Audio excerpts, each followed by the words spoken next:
Okay. Let me make sure that this is... Let me make sure this is what it's supposed to be showing. Okay, that's that.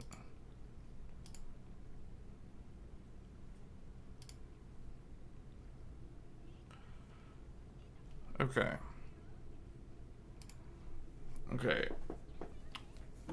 Hey everybody. So this will probably be a shorter stream than normal.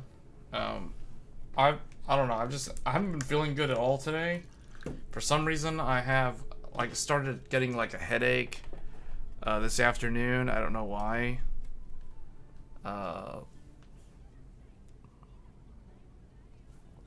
The left side of my jaw has been bothering me. I don't think it's like a tooth problem or something. I'm just not sure. Just today hasn't really been that good of a day for me. At least the afternoon hasn't been good, so I wasn't sure. But I did say that I was going to stream either Friday evening or this evening, so here we are. So we'll see. Well, I may talk about GDC and, well, the goal is to talk about GDC and PAX East. Hey, Joey. No, I should be doing okay.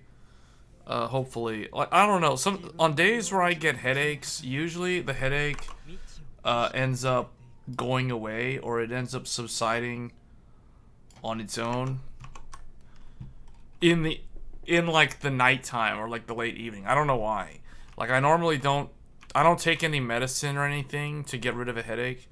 Usually that tells me that I need to either sleep longer or something like that, and that usually takes care of it. So that's why this stream will probably be a shorter one. Probably like 2 hours at most. We'll see. I'm just gonna log in like I always do my daily activities in this game, and then we'll probably just talk about technology for like an hour or so. I guess that's the goal.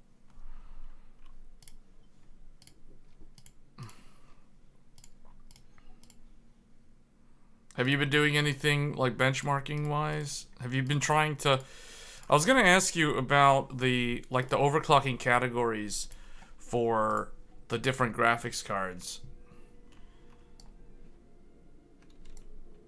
Like for the graphics cards, is the category literally just the highest you can get in 3D Mark?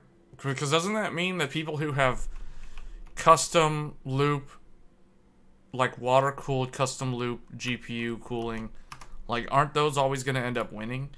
At least what I've seen is on the Ryzen, or not Ryzen, on the AMD Radeon graphics cards. Like if you have them underwater, they tend to just boost automatically. All you do is raise the power limit and they'll just keep boosting.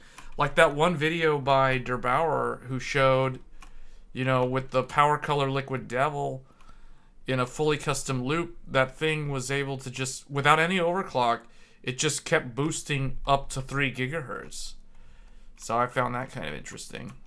Wasn't sure if the category for overclock is it literally based off of the overall score, or are they split into different categories? Like for example, is liquid cooling one category? Is air cooling another, or are they all just lumped together as one big thing, and whoever has the highest score ends up just having the world record? I kind of think it's the latter, but I wasn't sure. They have different categories. If someone's on liquid nitrogen, that's gonna do better. Yeah, that's what I was thinking. So is water its own category, or is that shared with air? Like the standard air coolers.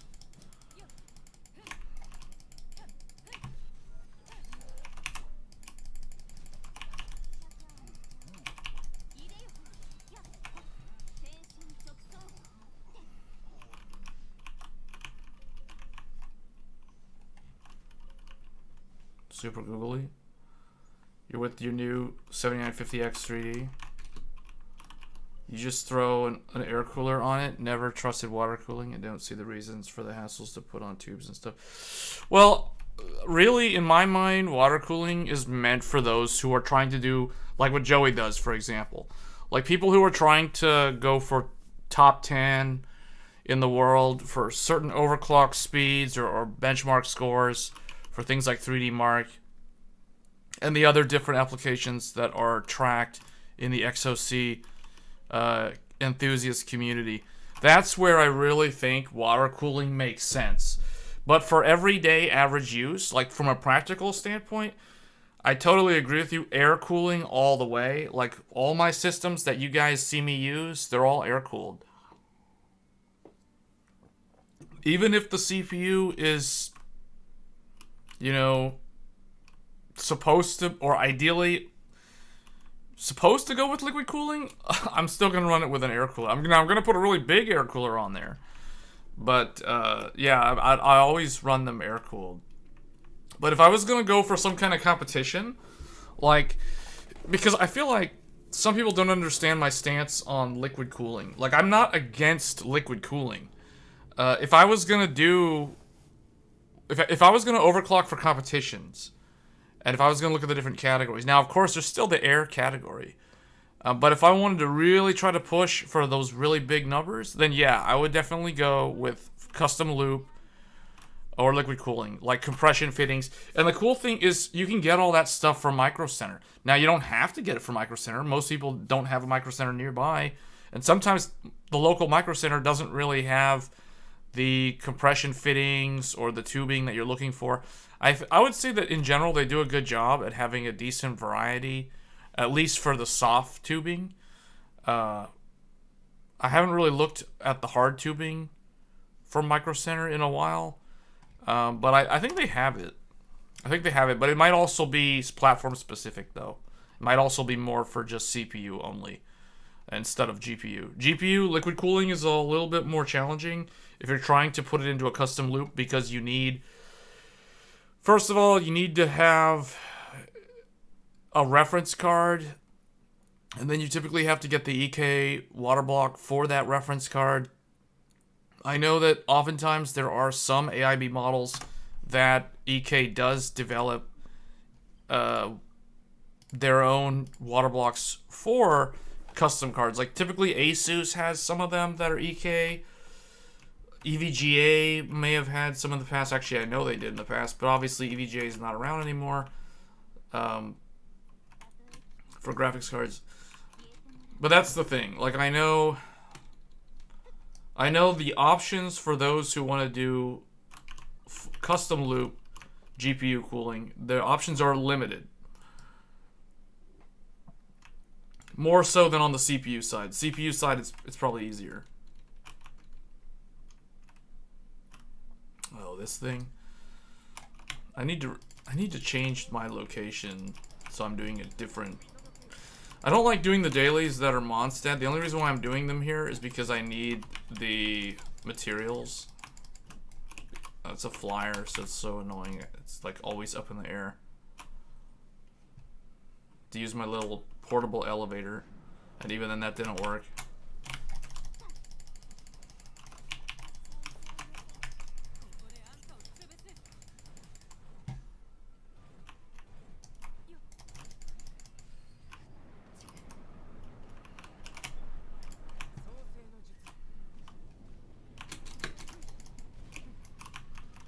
I can't reach it. There. Went up on this little elevator and hit it. Hey, Met Prism. Yeah, we're probably going to talk about, once I do these, I got to do like 2 more of these things, and then we're going to talk about the latest from GTC.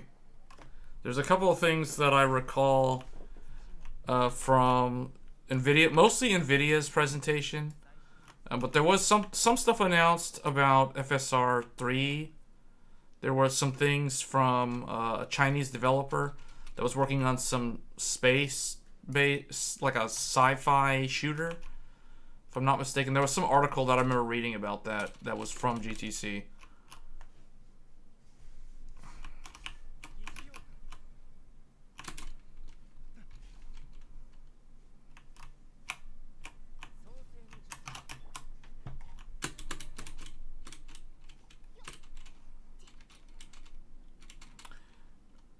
You like that it doesn't take up so much room around the CPU like a huge air cool. Yeah. Yeah, that is something.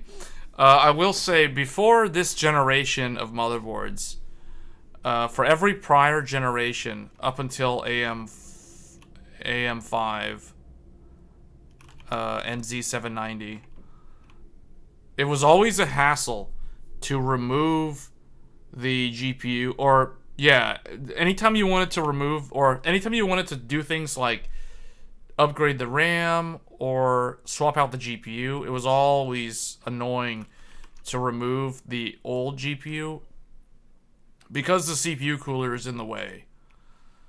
In fact, I think in one of my videos, I think it was the Intel 13900K build video, basically what I use is an old hard drive rail from an old computer case that I don't use anymore. I use one of those to basically reach between the GPU and the CPU cooler, the big Noctua cooler, so I can press down on the latch to disconnect the GPU from the motherboard. That's what I used to always have to do until AM5, because, well, at least until Gigabyte, because Asus was the first to add that feature, but Gigabyte has the same feature for some of their motherboards, where it's easy to disconnect the GPU. They have like a remote latch, or like a button that pulls on the latch to disconnect the GPU.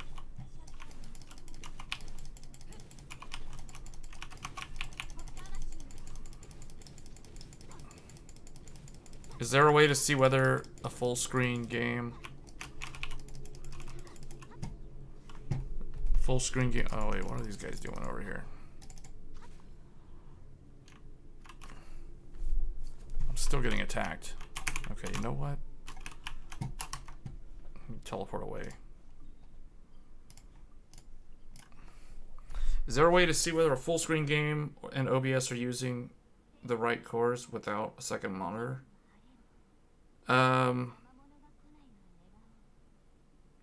You can use an overlay. You can use the Radeon software overlay, or you can use like you could do the Rivatuner one, but I don't know if that one. The easiest way is to use the Radeon overlay. I don't know if you have a GeForce graphics card. I don't know what NVIDIA has for that sort of thing. I assume they have the same thing. But I personally don't use GeForce Now. So, oh, not GeForce Now. Is it GeForce Now? What is the thing? GFE? GeForce Experience? I never use GeForce Experience with NVIDIA graphics cards. So for me, like, I've never had access to Shadowplay. I've never had access to basically any NVIDIA, like, studio type feature. I've never had access to it outside of using a third-party application like OBS. But with the AMD one, it's built into the Radeon settings, so I don't have to install any kind of extra thing. I don't need a login. So the AMD one I'll use, but in reality, what ends up happening is I end up just using OBS for those features as well. So that way it's like, even though I don't use GFE, and in that case the AMD experience is better, for me, I still don't even use the AMD ones either. So it doesn't really affect me either way. Yeah, I only use NVIDIA Control Panel, and I only use Radeon settings. But what I was going to say was, for the question about how to see the core usage, I believe the Radeon settings overlay... Now, I turned my overlay off, so I can't pull it up right now. That's why I can't check. But that has metrics in there that can show you the CPU utilization. But I think the easiest way is to probably use Afterburner, probably, but that's way more... The problem with using Afterburner is it's another third-party application you use to install. The easiest thing I could tell you is just open up Task Manager. Like, even if you're on one monitor, just Alt-Tab to the Task Manager and look at what the core utilization looks like. That's probably the easiest way, without having to install anything, or without having to use any overlay.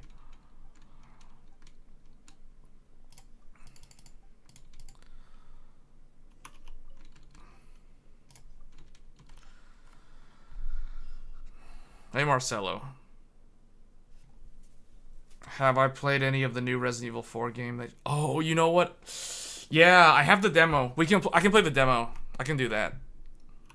I can do that. Yeah. I gotta do one more daily in this game and then we're done. With Genshin Impact for the day.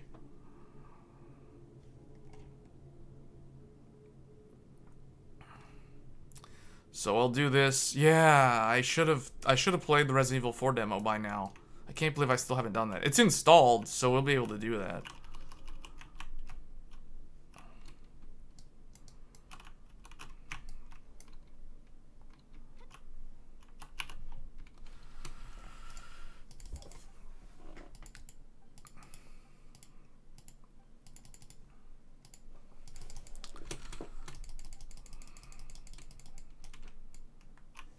What do I need to do? I need to give the ingredients. I need to give the ingredients to somebody that's way over here. Diablo 4 open beta is also ongoing. Okay, that I don't have installed. I'll do the Resident Evil 4 demo. I don't think the demo should be that long. Is it true that Diablo 4 causes video GPUs to burn up? I don't think so. Is that true? Is it happening again? Is it happening again? I remember the New World thing and the RTX 3090.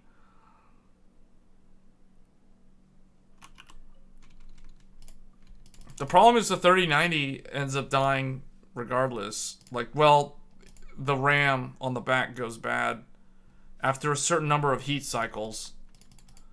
It's affecting 3080 Ti. Why 3080 Ti? That's super random. Of all the graphics cards, the beloved 3080 Ti is dying to Diablo 4. Oh man, the 3080 Ti. It just never stops. Fun fact, the 3080 Ti is basically the same as a 4070 Ti. They're very similar. Like, honestly, if you had a 3080 Ti and a 4070 Ti side by side with no overlay, so you can't see the FPS counter, you would never be able to properly, like, you would literally be blind guessing and hoping that you're right. If somebody was asking you which one is the 3080 Ti and which one is the 4070 Ti. Same goes for the 6950 XT and possibly even the 6900 XT. Like, all four of those GPUs are basically the same.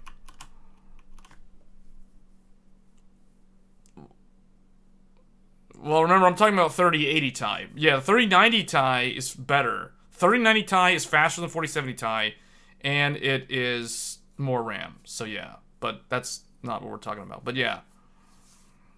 But 3080 Ti, I don't know. I like to talk about the 3080 Ti. Just because it's the only graphics card that gave me buyer's remorse. And it's just not gonna age well. It already is not aging well, and there's a lot of people that are kind of salty about it when they. You know how I can tell? Because of that Hogwarts Legacy video that I did with the 3080 Ti, I see the email. I get email notifications when someone posts a comment on one of my YouTube videos, and I was thinking of turning that off because for those Hogwarts videos, almost all the comments on the 3080 Ti were negative comments saying like, Nvidia forces you to upgrade. This is planned obsolescence. Why is it so stuttery? An expensive graphics card shouldn't stutter so much. You know, all that kind of stuff. Just because the VRAM is 12 and we're playing it at 4K resolution with everything maxed out. At least I didn't buy a 3080 10K. Well, the problem is the 3080. The 3080, yeah, that was never a good value for most of its lifespan. Because it was always way more expensive than its actual MSRP. 3090 Ti is faster than 4070 Ti. Yeah, it's Okay, here's the thing. The easiest way to memorize, like, what is what. Okay, 40. If you want to know what a 4070 Ti is similar to, it's similar to two things: 3080 Ti and 3090, and it is also similar to if you're looking at the AMD cards, it's exactly the same as a 6950 XT. It's kind of like right up there with it, but it has less RAM. So that's the reason why it's terrible value. It's more money, less RAM, and it's like it doesn't do anything. It's like nothing special about it. So yeah, that's the fake 4080 in a nutshell.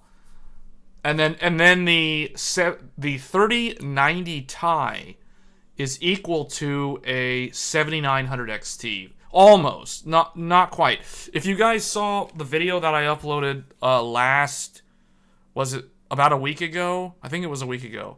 It was last weekend. So the video that I did comparing, it was looking at resizable bar scaling across NVIDIA and AMD GPUs. And the two GPUs that I tested, one was the 7900 XT and the 3090 Ti. And if you go back and look at that video, those two graphics cards are very similar. In the newer games, the 7900 XT is slightly faster, and in some of the older games, they're either the same or the 3090 Ti wins by a small margin. But it's very, very close. I would say I think I did the comparison, but that video wasn't really meant to be like a competition between those two graphics cards. It was looking at more like, okay, this is kind of how AMD GPUs scale with resizable bar, and then these are how NVIDIA, because I remember seeing comments, people were saying that NVIDIA GPUs don't benefit that much from resizable bar. Well, I mean, that video kind of disproves that theory. They get about the same scaling for both of them. At least if you're using a Ryzen 7950X3D, because I did test with a 7950X3D to remove any kind of CPU bottleneck, and I turned resizable bar on and off for both GPUs. And in general, you would be very hard-pressed to tell the difference between a 3090 Ti and a 7900 XT. So the weird thing is when you look at the performance of a 7900 XT, the fact that it is basically the same or slightly faster than a 3090 Ti, which was a $2,000 MSRP graphics card, that starts making the 7900 XT not look so bad. I know the launch price. I agree that the launch price of the 7900 XT was bad. It was priced way too high. It was too close at $900 to the XTX. I think it should have been like $750 or $800. Then I think it would have been a lot more of a compelling story. But, when you think about the performance on that graphics card, it's pretty good, and it does have 20 gigabytes of VRAM. So you don't really have to worry long-term about VRAM being a limitation of that GPU, compared to something like a 4070 Ti, which has a terrible amount of VRAM for how much money you're spending. So that's the reason why, in my mind, 7900 XT, as the price keeps falling, it's just starting to look like a better and better value compared to the XTX and the 4080. I mean, in my opinion, it's already better value than the 4070 Ti, but that's a GPU that I would never ever consider. So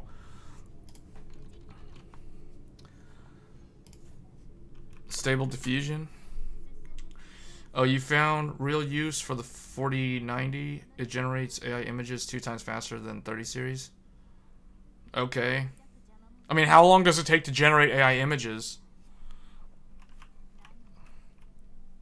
I thought a lot of that was all server-based. 4080 is 100% faster than the 3070 Ti was at full path tracing on Minecraft. Yeah, well... Yeah, the problem, there's nothing really wrong with the 4080. The 4080 is just too expensive. See, the problem is the 4080 and the 7900 XT, not the XTX, but the XT, both of those two GPUs suffer from being priced too high. Now, I think the 4090 is also priced too high, but it's kind of in a class by itself, right? So it's kind of uncontested. So that's its only excuse in my mind, is because it doesn't really have a close competitor that can reel it in. It can just get away with the highway robbery price that it has. But the 4080 is kind of questionable with its MSRP, and that's the reason why it's been a slow seller. And I think it was NVIDIA's mistake to launch the 4090 first. I think NVIDIA should have launched the 4080 first and then the 4090. Just like they did 3080 first, then 3090, because 3080 was first and everybody said it is awesome. And then they launched 3090 and everyone said it was garbage because it was $1,500. You know, the problem is I don't know if it would have worked this time around if they did 4080 first. But at $1,200, it probably still would have fallen flat. So, but it probably would have been perceived slightly better than it was. So, okay, let's. Oh, let me do one more thing. Let's go over here, get this stuff. I haven't checked this in a while. Stable Diffusion uses local assets to generate, but how long does it take though? Like, typically, how long? Like, you said it's faster at generating AI images, but, like, I don't know what that means. Like, I don't have a reference point to understand, like, how much faster is faster. Like, I don't even know what the 30 series time would be.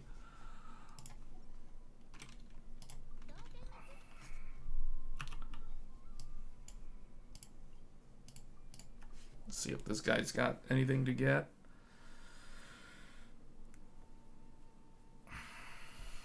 The reason people said the 3090 was garbage at $1,500 was due to it only being 15% faster at $800 more.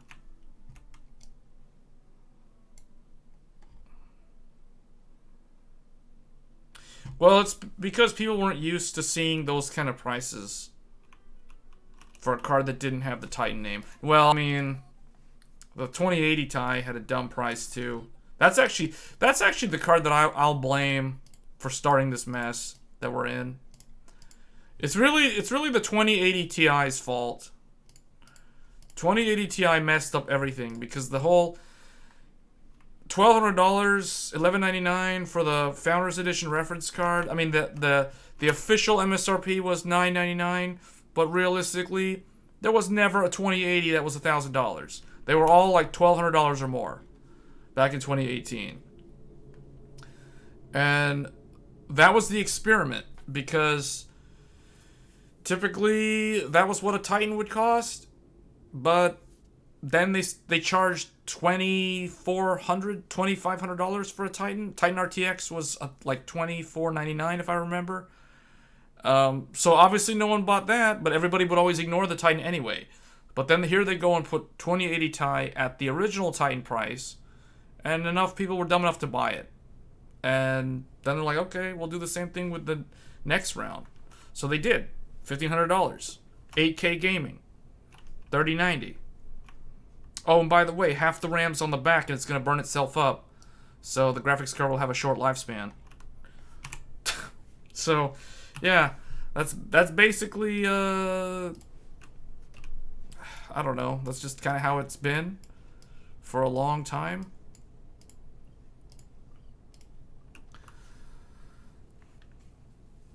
Like, oh, a minute versus 2 minutes for random generation.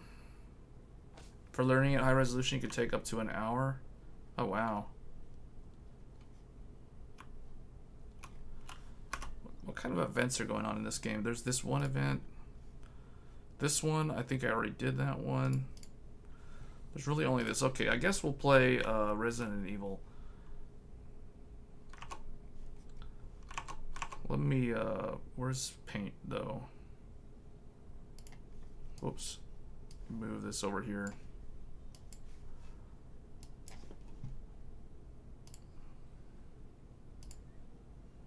There it is. Okay. Before we do the Resident Evil 4 demo, let me close out a Genshin first. What I wanted to do, though, is just to kind of give people an idea, like a reference point here for these GPUs. So what I'll just say is like 3090 Ti is roughly equal to 7900 XT. See, so those two are roughly equivalent. And then if we go down here, there's 3090. 3090 is roughly equal to 4070 Ti. These are very similar. And then it's also kind of like 3080 Ti. Like those two, like these GPUs are so close together that realistically you wouldn't be able to distinguish a difference between them. Likewise, these two GPUs are so similar that you will have a very hard time, almost impossible, to be able to distinguish the difference between these two. Now, realistically, this guy is probably like 2 to 5% faster in the newer games. I mean, my own video kind of shows that. But even though it's less than 5% typically between these two, so therefore I consider them nearly indistinguishable. Therefore, I consider them equivalent. Same goes for these three GPUs. And then, I guess, just to include an AMD one, that guy would be in there with these guys. Hour-long stuff is like the photos you see on Instagram where you can't tell if that's a real girl or AI. Oh, that's the stuff that takes very long? Okay. Like a minute? Okay. Yeah, that's interesting. Yeah, man, AI is gonna change a lot of things. There's a lot of people that are afraid. Like, anytime I hear about AI, if it's not coming from Jensen Huang, it always sounds like it's like negative. It's always a bad thing. It always sounds bad. If it's not coming from NVIDIA, it sounds like it's a bad thing. But NVIDIA's the arms dealer. That's the reason why. NVIDIA's the arms dealer. Like, they're trying to arm all these companies with the hardware for AI. And AMD's in there too. Like, they've been trying to do their accelerator thing too, like the MI Instinct cards. There's supposed to be the MI 300 is coming out second half of this year for the data center. See, because the problem is having the AMD stuff in the data center as well, that's just going to increase the speed at which AI starts permeating the data centers more and more, right? So, because NVIDIA alone can't just be having to try to fill the market with the hardware. It's not feasible. Like, it's just going to have a slower uptick compared to when you have like two providers. So the MI 300 is supposed to help that a lot. They're supposed to alleviate a lot of that, because I know there's a lot of startup companies that are built solely on AI algorithms, or they're making use of AI algorithms for a lot of things, like DNA sequencing, like new immunotherapy drugs. There's all kinds of stuff that AI is being used for in the sciences and in the STEM field, so that we don't really hear about it, except like the image generation and DLSS and that kind of stuff. I mean, that's more of like a rudimentary form of AI being used to do, upscaling, that sort of thing. But that's just one example that gamers would be familiar with. But there's a lot. There's like a way, way more work being done with AI. And a lot of it is kind of scary, because it does sound like a lot of the, traditional industries they're going to benefit from AI, but the problem is it's going to create a problem where the question is always, well, how many workers do we need to do this traditional work if a lot of it is AI accelerated, and now it's like your staffing doesn't need to be as high as it is because you're able to cut costs, and that kind of thing. So that's kind of the big controversial part of AI, or not really controversial, but that's kind of like the big, I think, worry in a lot of people's minds is, what does this mean for the job market? If you can use AI to do things like, for example, detect tumors You know, like why do you need a radiologist if a computer can just analyze an X-ray or a CAT scan or MRI better than the human eye? You know, like those kind of things.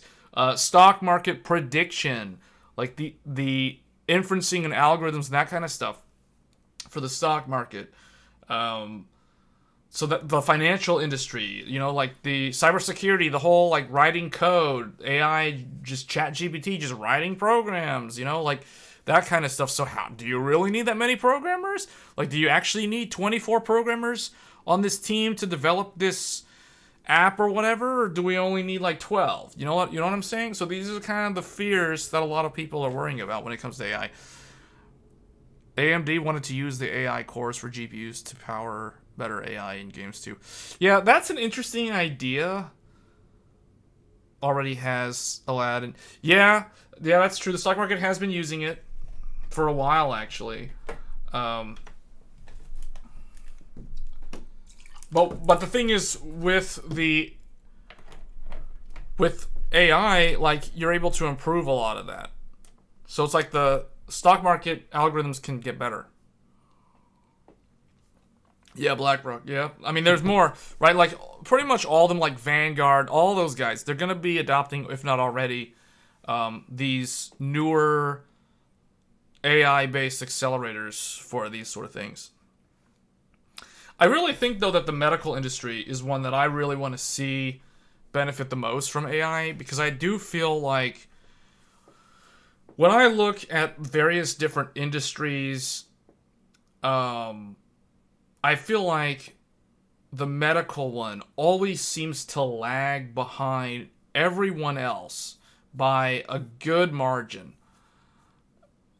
And part of it is because there's a lot of laws, you know, there's a lot of like legal things to ensure safety. You know, when you're testing a new immunotherapy drug, for instance, or like an anti-cancer drug, or any kind of like medical breakthrough, the amount of phases that any kind of medication, any kind of new medication or new treatment or therapy has to go through to get to public use is insanely long.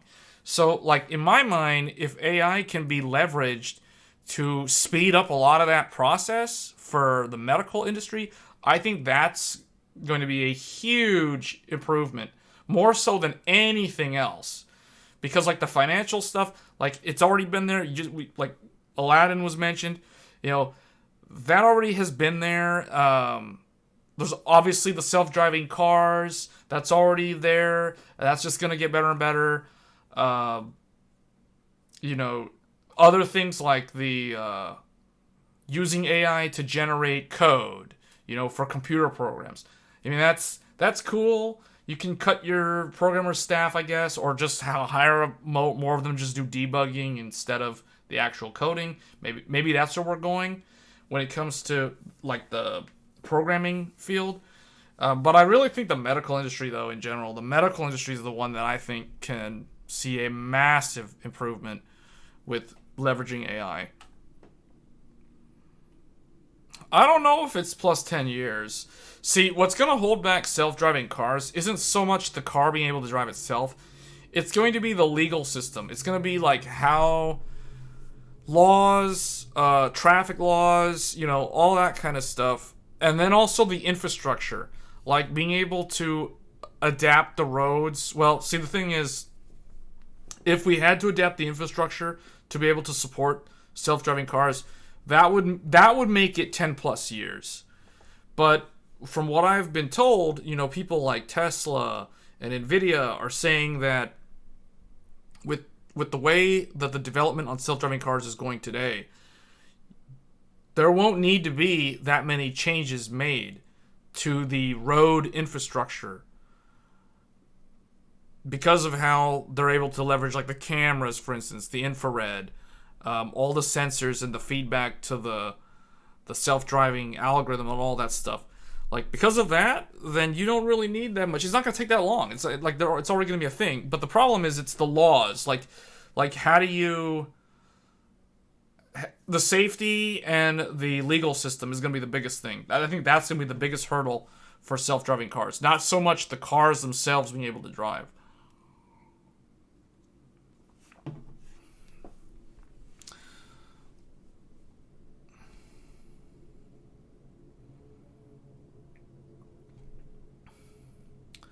Oh, okay. So let's, I guess, where's that Resident Evil thing? Resident Evil 4 Chainsaw demo?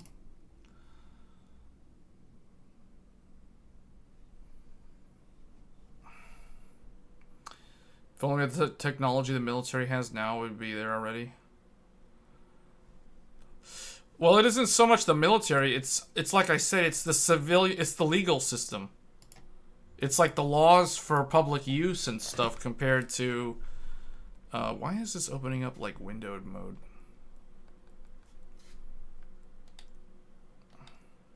Hold on. What? Oh wait.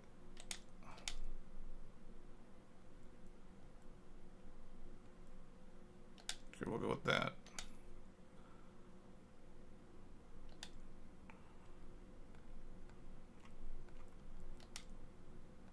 What is this? About Capcom ID? Okay. Hold on, I'm just getting in. I'll put it on the screen in a little bit. I just need to make sure it opened up in like a windowed mode. I gotta fix this. Presets? No. Whatever. Oh, there it is. Borderless windowed. 4K, ray tracing, all this other stuff. Alright.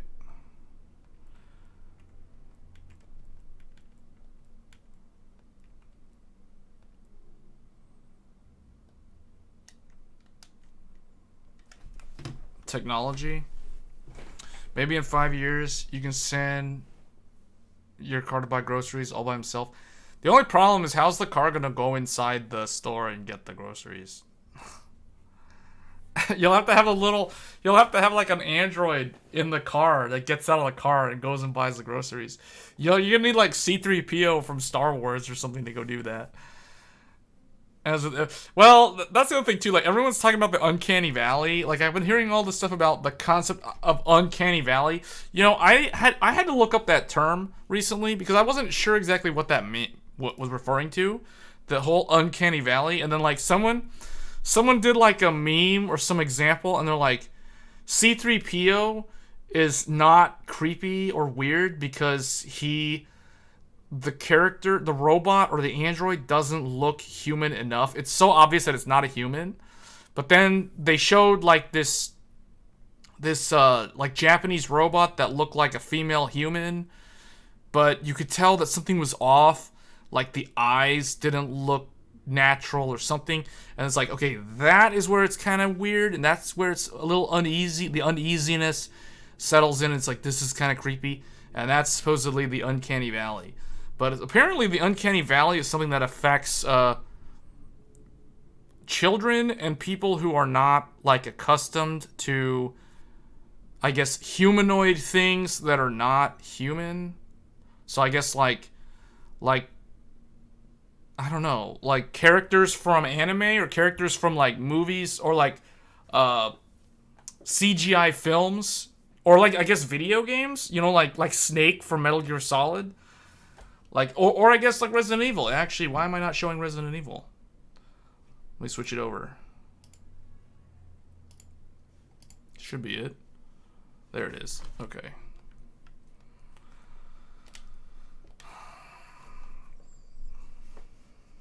A drone deploys from the roof. Like flies.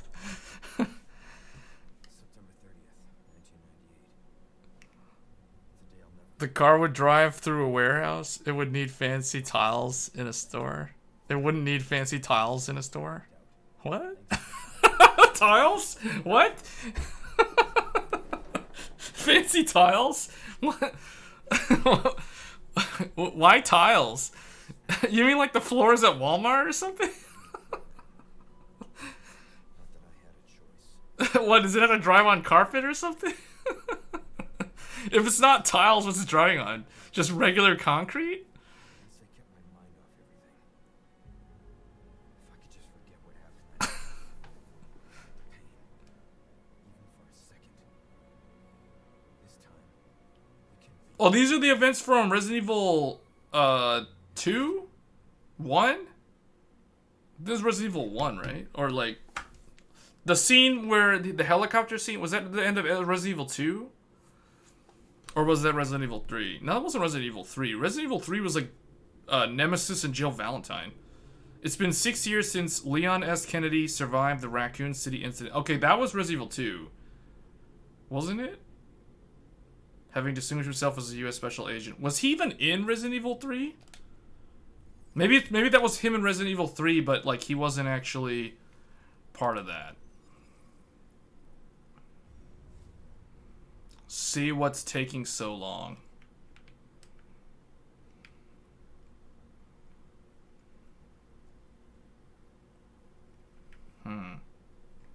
Is this supposed to be Italian writing?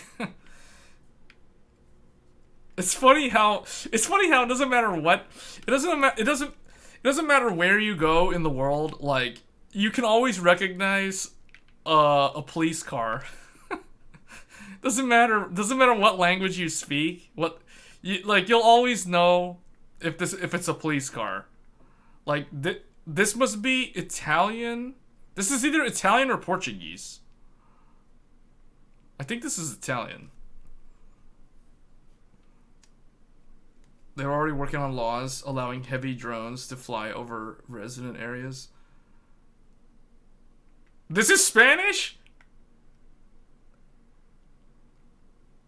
What would it be in Italian?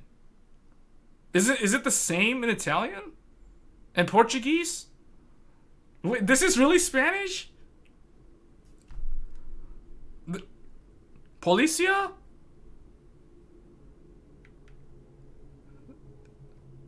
I thought that was Italian. When I saw that, I thought that was Italian.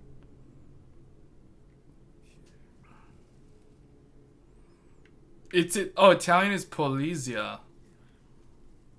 What's it in Portuguese? Is it the same spelling in Portuguese? This is the reason why the Hogwarts Legacy streams never went anywhere. Because we spend our time talking about every little detail in the game. Portuguese? Yeah, isn't that the same spelling? Yeah, it's the same. In Portuguese, which is my language, is Policia. That's the same spelling.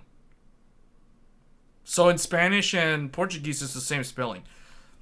Because, in other parts of the world, like, for example, in Southeast Asia, they'll use police, but the spelling of police will be different. It will be spelled P-O-L-I-S. P-O-L-I-S. Police. Police is spelled P-O-L-I-S. Is how it's spelled.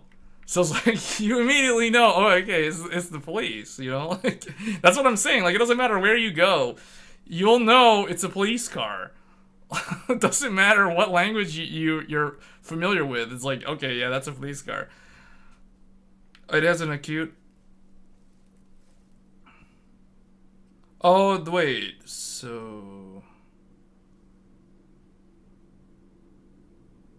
Policia? Policia?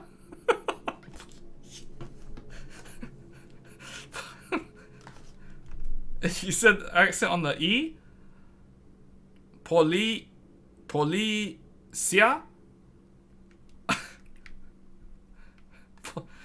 I just know P-O-L-I-S, police.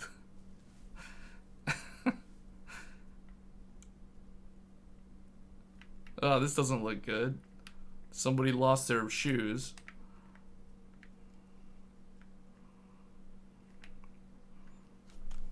Oh, I said it right?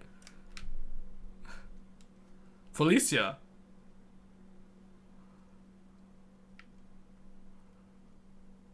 Wait, so then what would it be in Spanish? Policia?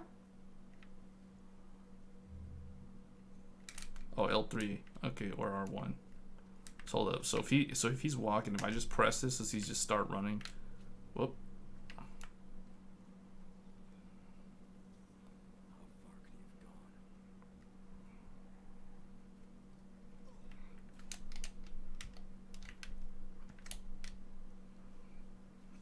It's using PlayStation controls. Or it's like it's got, hold up, let me try keyboard and mouse. I just want to see keyboard and mouse. So F. Okay, you know what, we'll do keyboard and mouse.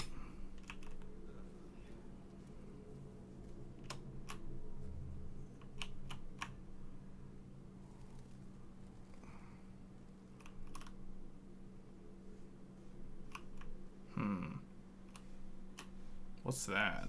So that's like a, is that a rabbit or what is that? Yeah, that's a rabbit. Okay. This game's opening is very much like Resident Evil 7's opening so far. Well, I don't even know if this is the opening of the game because this is just the demo section.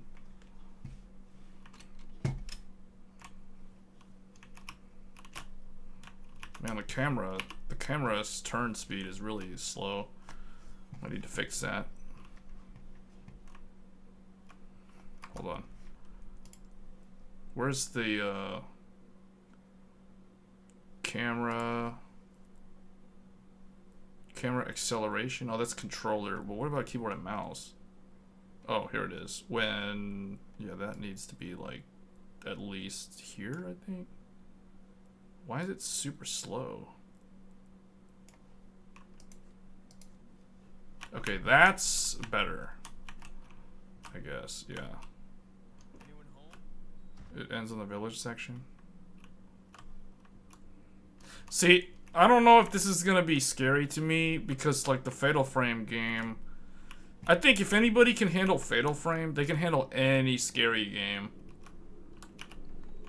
Resident Evil just seems more like an action. It's like action. An action shooter. With puzzles. What's that? Judgment is nigh.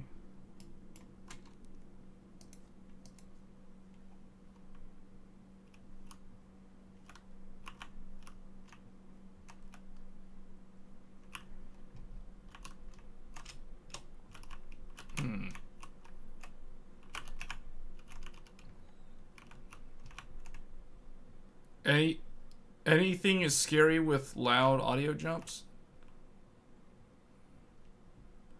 See, the problem is like when I'm monitoring the chat, like the jump scares can't really get to me because it's like I'm not.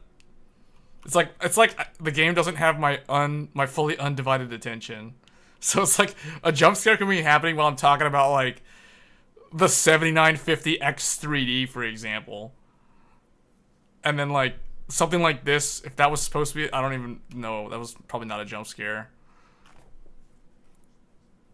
Sorry to barge in like this.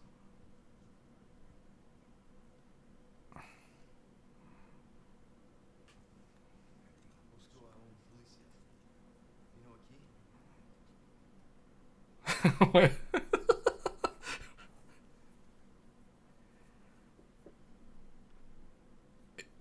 Was he asking him in Spanish or the police here? The game audio is a bit low. Oh yeah, okay, hold on. Let me turn it up. I'll turn it up. Oh wait, what am I supposed to do? Oh, the problem is the controller is all like vibrating and stuff, and I have it on the table, so it's all like...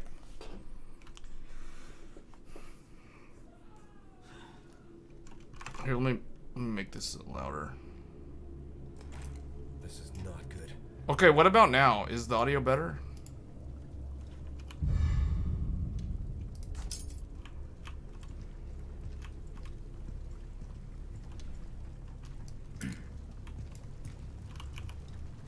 Man, that stinks.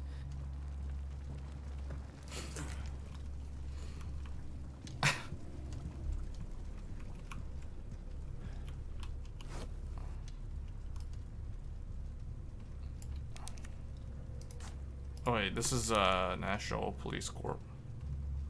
Mario Fernandez Castaño. Okay. So we gotta find. We have to find that guy, or was that him? This dead guy.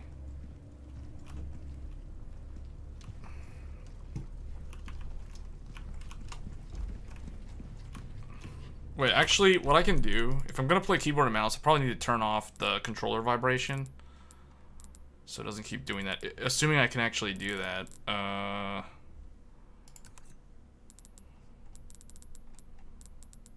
Where is it? Oh, there it is. Okay. So that should fix that.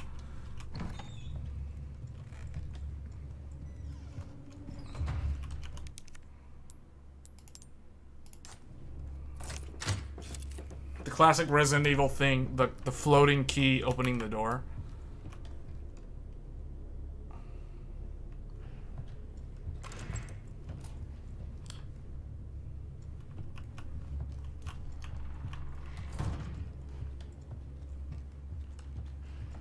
I'm guessing this is like the tutorial. Is this like the tutorial section? If this was the full game?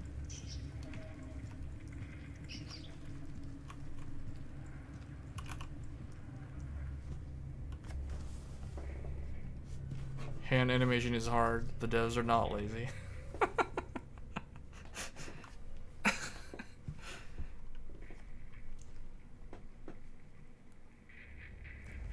Hey. Oh, that's the guy. Castaño. Or Castano. I read you. I almost called him Stefano. Stefano. What the hell's going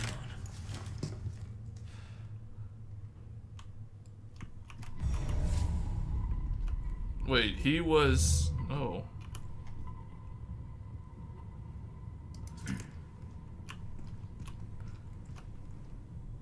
Resident Evil's the series that has... Is it the T virus or the Rage virus? Because sometimes I get these things mixed up. Because I know there was a movie... Not a Resident Evil movie, but there was a movie about something called the Rage virus, and I think Resident Evil's the T virus. If I'm not mistaken.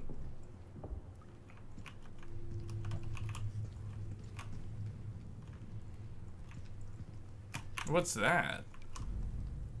It's like a cow?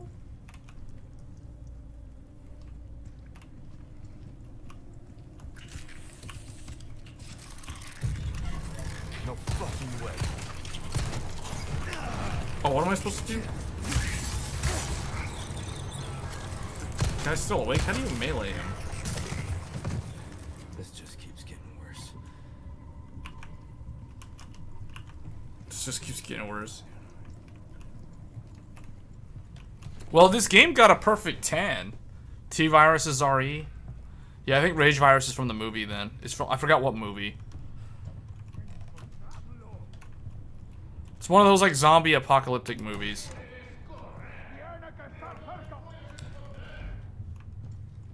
Wait, there's like two paths. Hold up, go over here first. This looks very familiar. Is this the same room that I was in?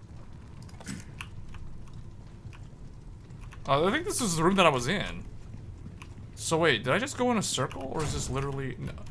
Oh, I went down, then I came back up. Okay, so I guess we just leave.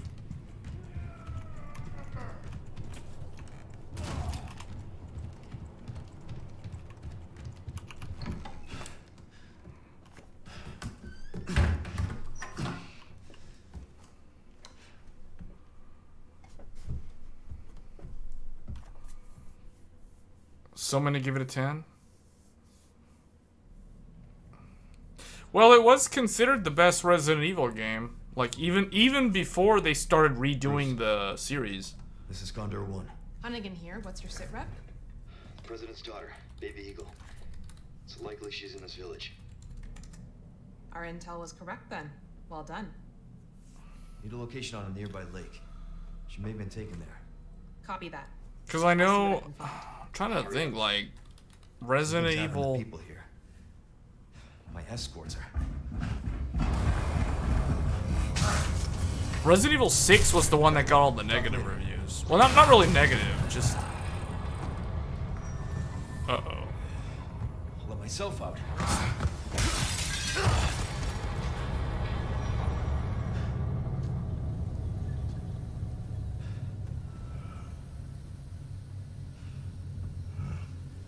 They just walk off.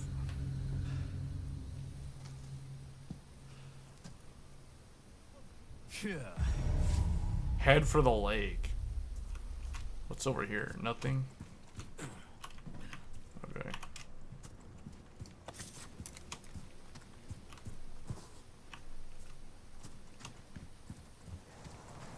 You seen the Digital Foundry tech review? I saw one video they did where they were showing like the consoles, where the like they showed the PC and the consoles, and I think it was the PC. So it was they were showing like Leon's hair, like this scene where his hair is shown, and they were saying like the DLSS or something made the hair look like off, or I forgot what it was. I saw one of their videos. I don't know if that was the only video.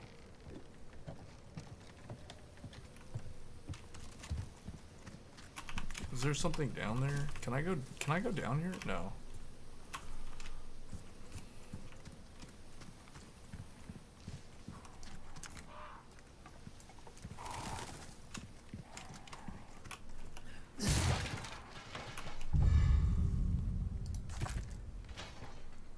Yeah, I remember watching it. I remember they were talking a lot about his hair. And they were showing how, like, I think it was, what, the PlayStation 4 didn't have the shadows or something of the character. It said another one's coming soon.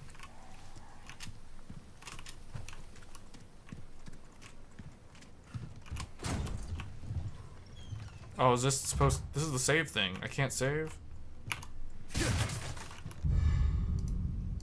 Am I not allowed to save because it's the demo? Oh well.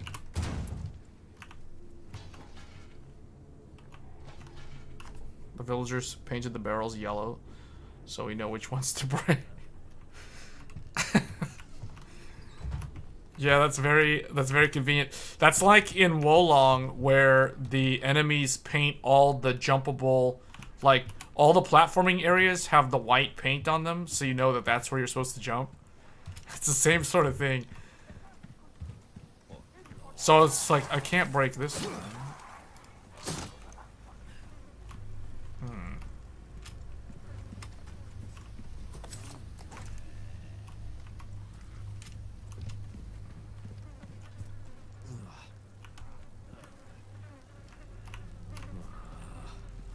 What is this? Oh, that's supposed to be like a sink or something?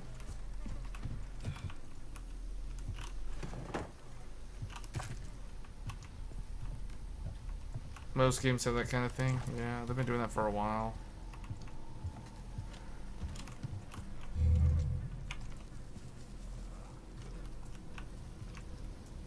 It's a really old looking truck.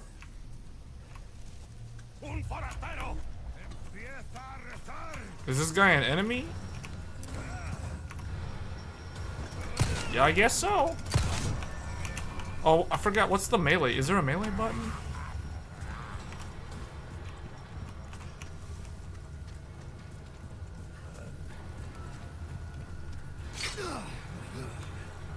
Wait, what?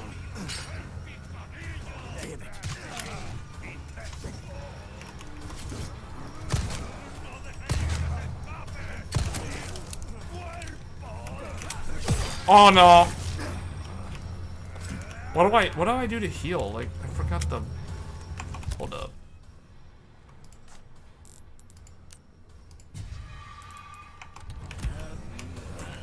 Oh, there's...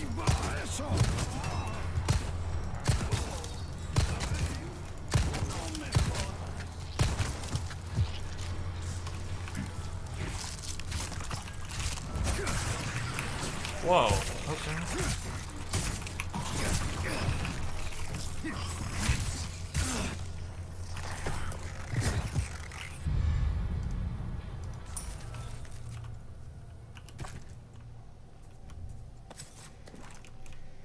I forgot where does this game take place?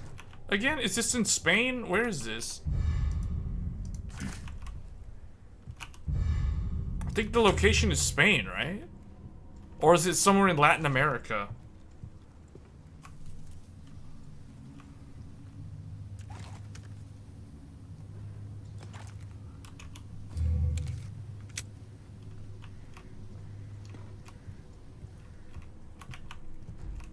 Rural area from Spain, okay.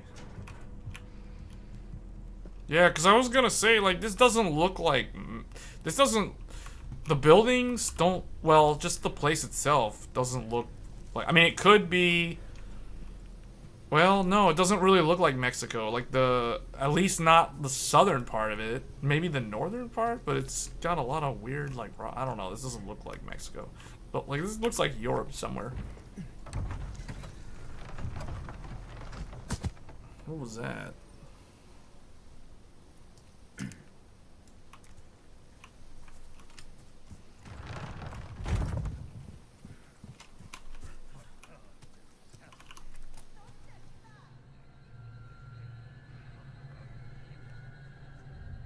Oh, I can zoom. So I'm probably supposed to go up there? There's a zombie chicken right there. That one looks normal. That one looks like it's suspicious.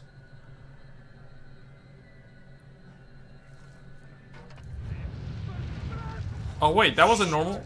Wait. Okay, wait a minute. So these guys are normal still, or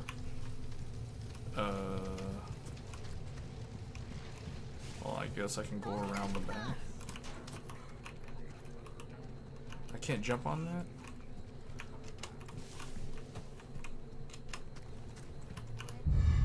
What does this do?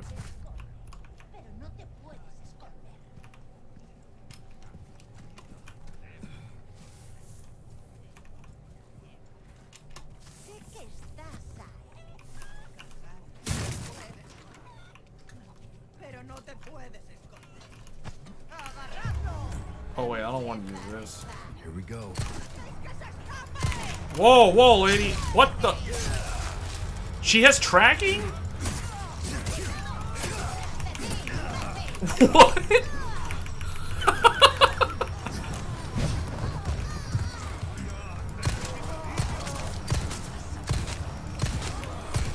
Oh man, I just pulled like the whole village. I thought they just all ran over here.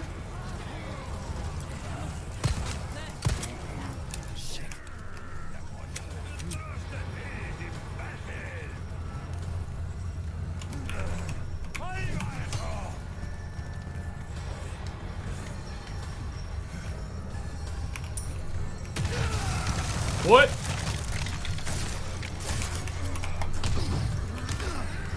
Oh man, hold on. Where's my... What can I do to... Okay, yeah. I was like, there's supposed to be some way to finish them off early after you shoot them.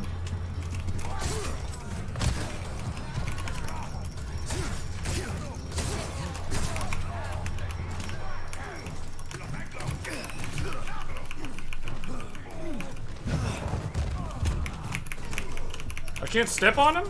Oh, okay, yeah, okay. I'm almost dead. I need to... Hold on. How do I heal again? Craft. Can I even do anything with this? Combine. I guess I have to use... Hold on, I guess I have to use this.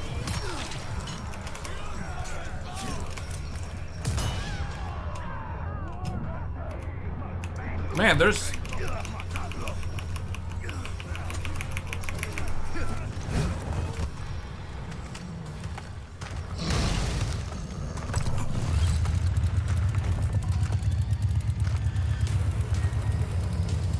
Wait.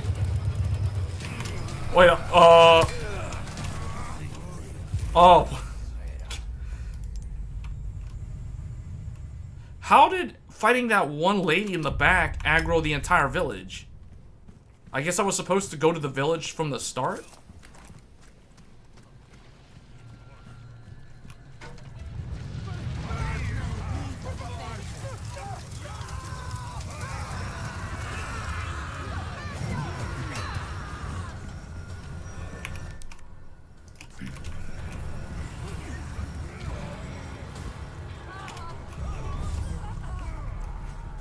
Fight them off. Hold on.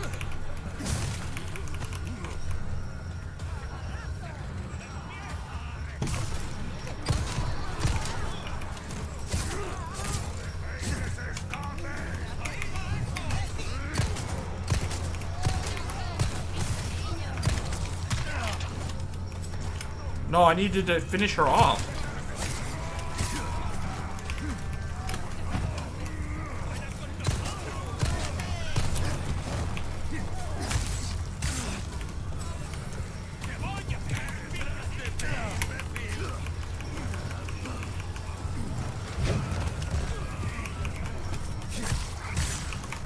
Oh, I need that item.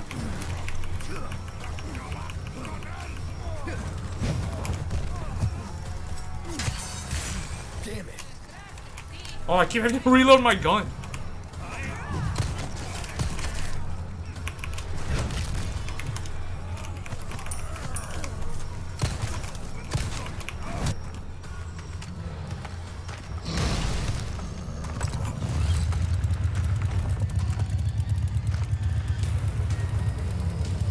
This is supposed to be the Mr. X.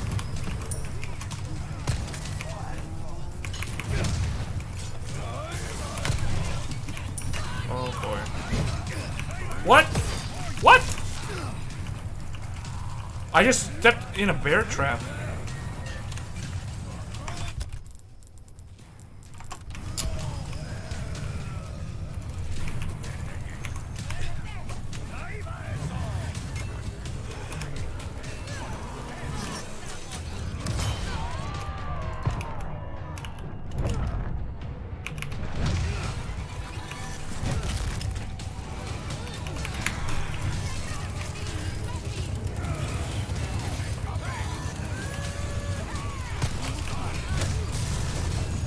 Oh, I gotta get away. You gotta be kidding me. How am I not able to open that? Oh, this is not good. Man.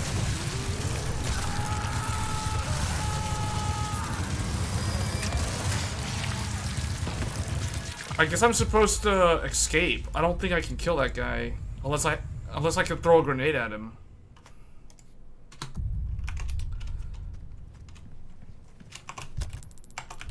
It doesn't help that I don't have any healing items either.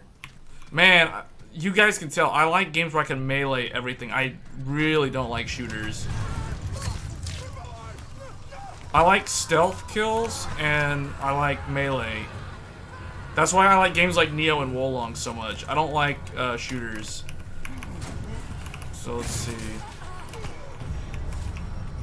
See now? Okay, I guess I can just wait for them to come in.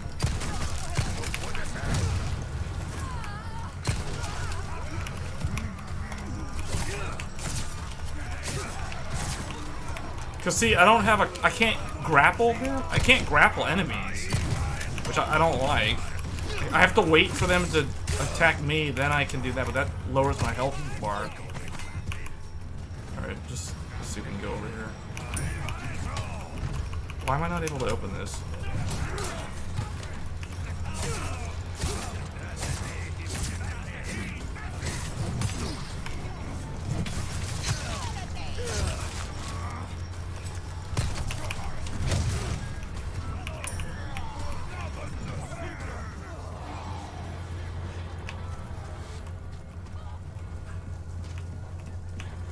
There's a bear trap somewhere around there.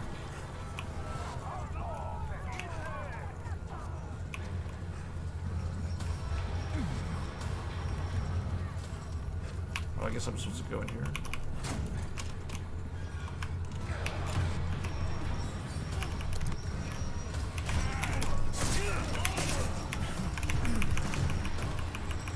survive for at least 5 minutes, but here the demo ends at this part?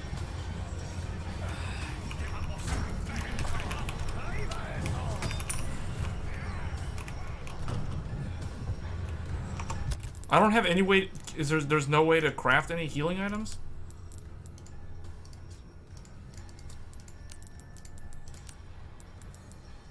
Oh, I don't have the herb.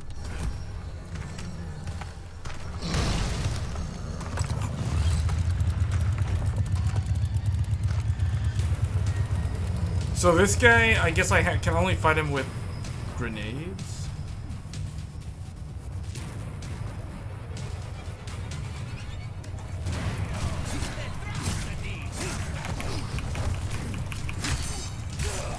Damn it. Why am I not able to? Oh boy.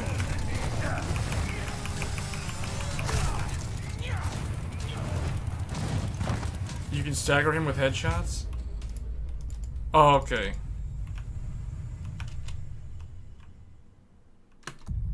Is there a way to parry them with the knife? You can even parry the chainsaw. Okay, I don't know how to do that, but let's see.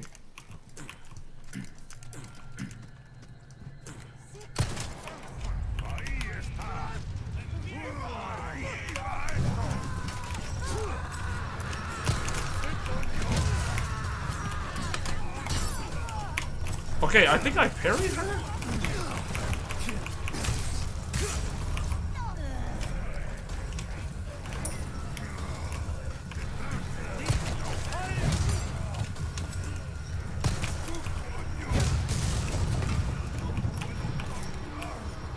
They keep coming.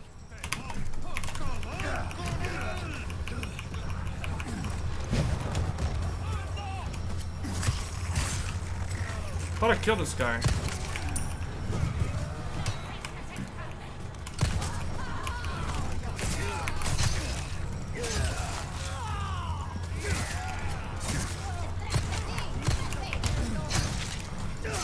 Oh man.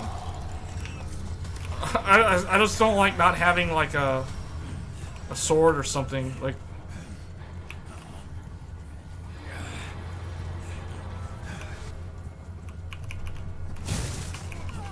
Okay, here's what I needed actually.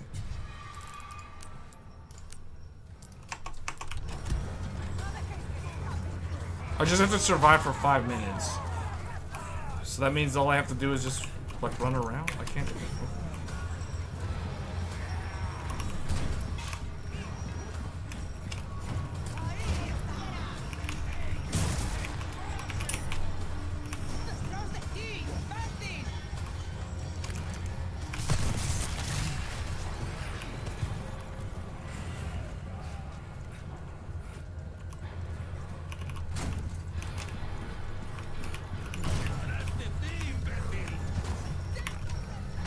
Oh, is this where the guy... This guy came right in front of me, right? So I could just, like, shoot him in the face?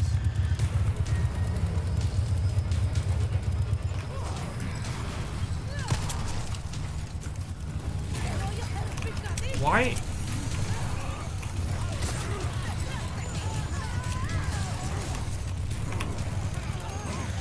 Oh, boy.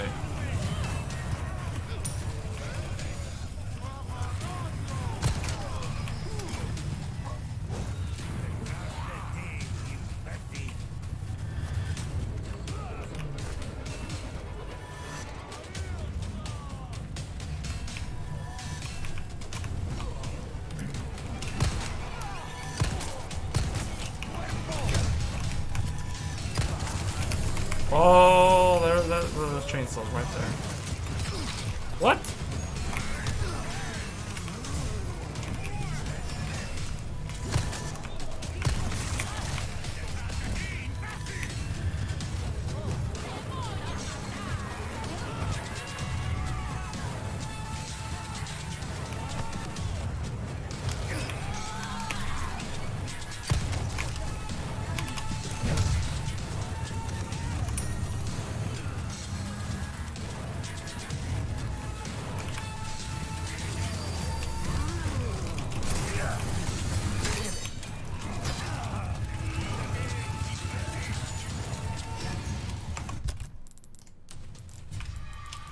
None left.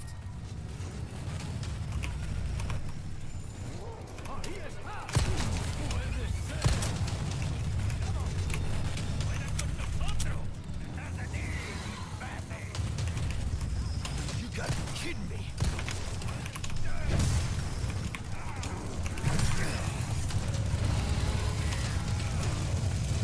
This is on fire now? It was on fire earlier.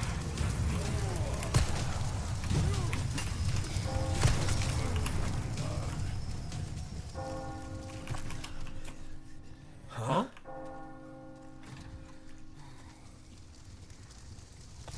La campana. Hay que obedecer. Él nos invoca.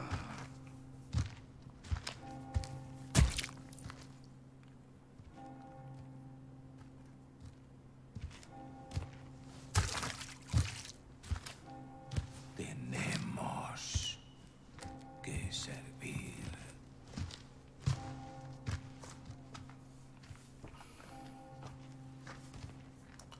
Al Lord Sadler Todopoderoso.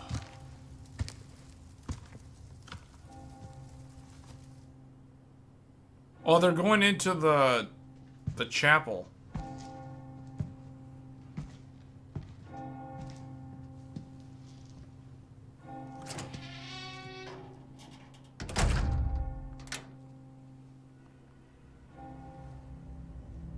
Including the chainsaw guy, I guess.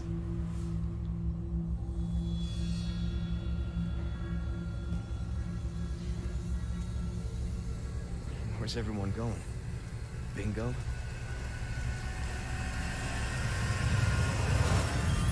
He's like, where's everybody going? Bingo?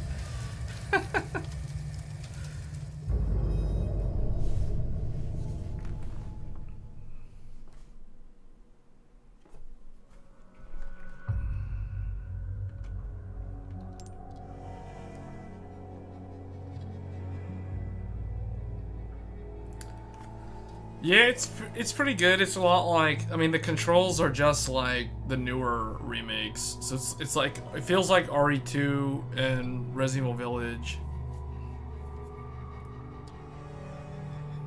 But supposedly this game has what, the most, doesn't Resident Evil 4 have the most different diverse locations that you can visit? Because there's a castle. Because I remember I watched the review from, I think, IGN's review. And I know that they said that it has the most diverse. Well, I mean, the Village had a lot of diverse environments too. Castle, Island, and the Village. Yeah.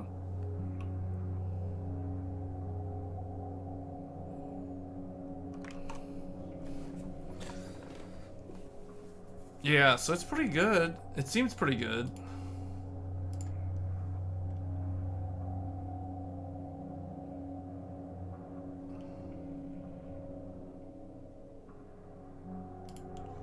Yeah.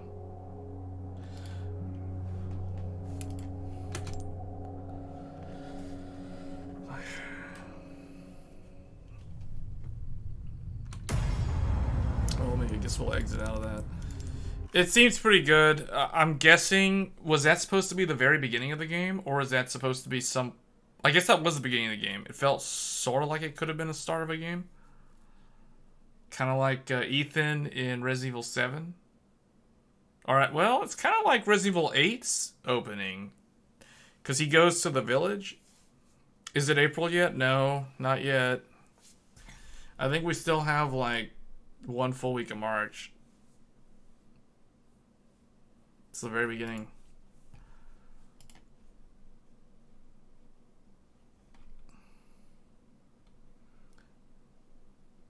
Yeah.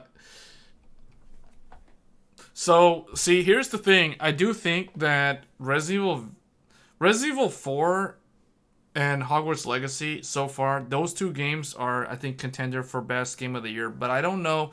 I don't know if Resident Evil 4 can win, just because it's not like a new game. It's like a remake of an old classic.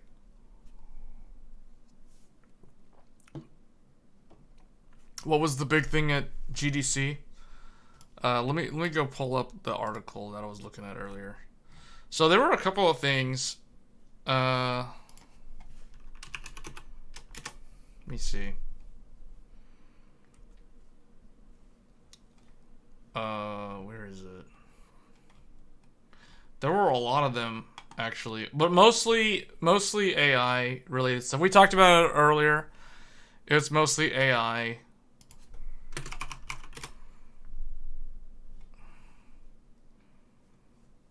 NVIDIA Omniverse is creating lifelike AI-based animations in Stalker 2.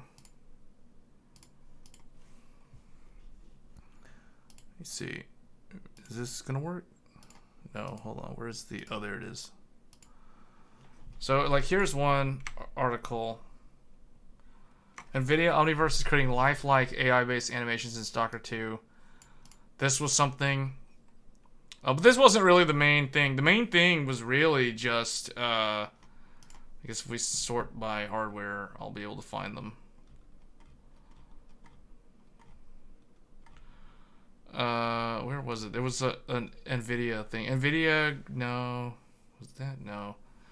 It's... I know the H100 is available, and that's going to accelerate AI. So basically, the key takeaways from GTC, for those that didn't really pay attention, it's mostly all about AI.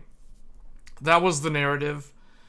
There wasn't really anything about video games, not specifically. I mean, there was one thing about video games from AMD. I think it was this. FSR 3, twice the FPS with frame interpolation, easy to integrate in existing FSR 2 titles. But this is nothing really new. Like, we heard about this last year when they announced the 7900 series graphics cards. So it still hasn't shown up, but like things like the render pipeline, the upscale and interpolate section is being put into the pipeline for the render workload. I mean, they talked a little about the implementation, about how it's going to work, but it's nothing new. We kind of expected that. So basically, AI is here to stay, and it's really taking off. There was the... where is it?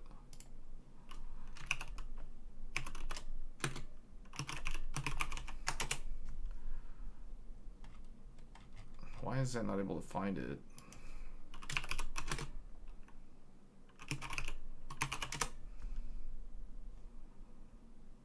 I don't know what's up with WCCF Tech's thing, but NVIDIA keynote.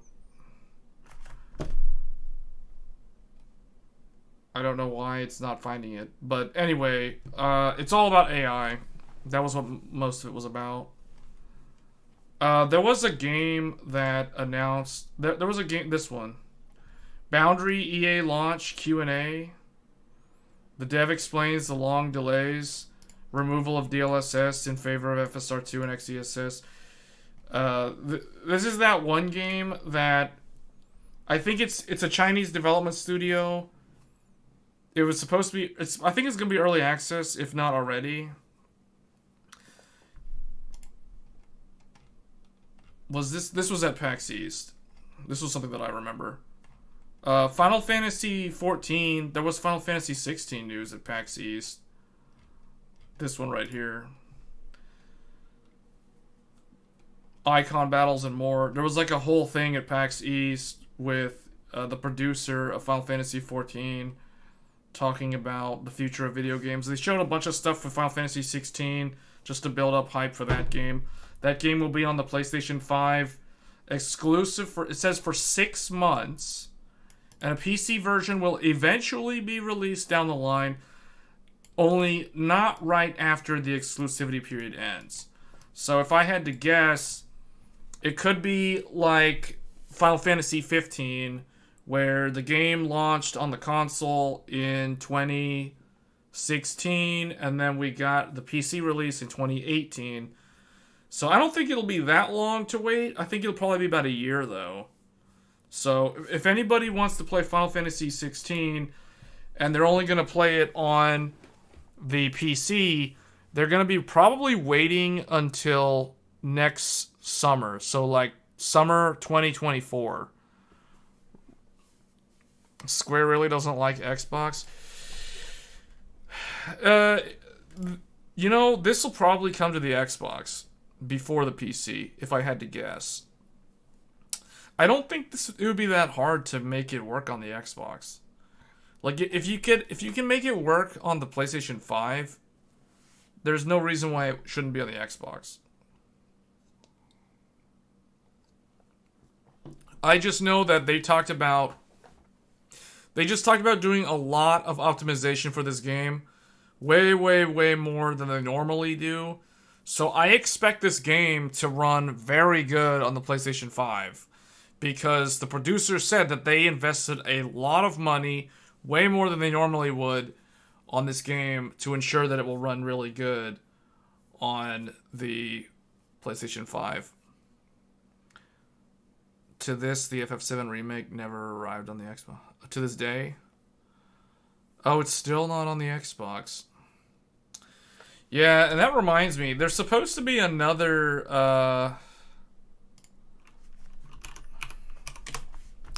FF7 is supposed to get another game this year, right? There's supposed to be a new FF7, like in December of this year.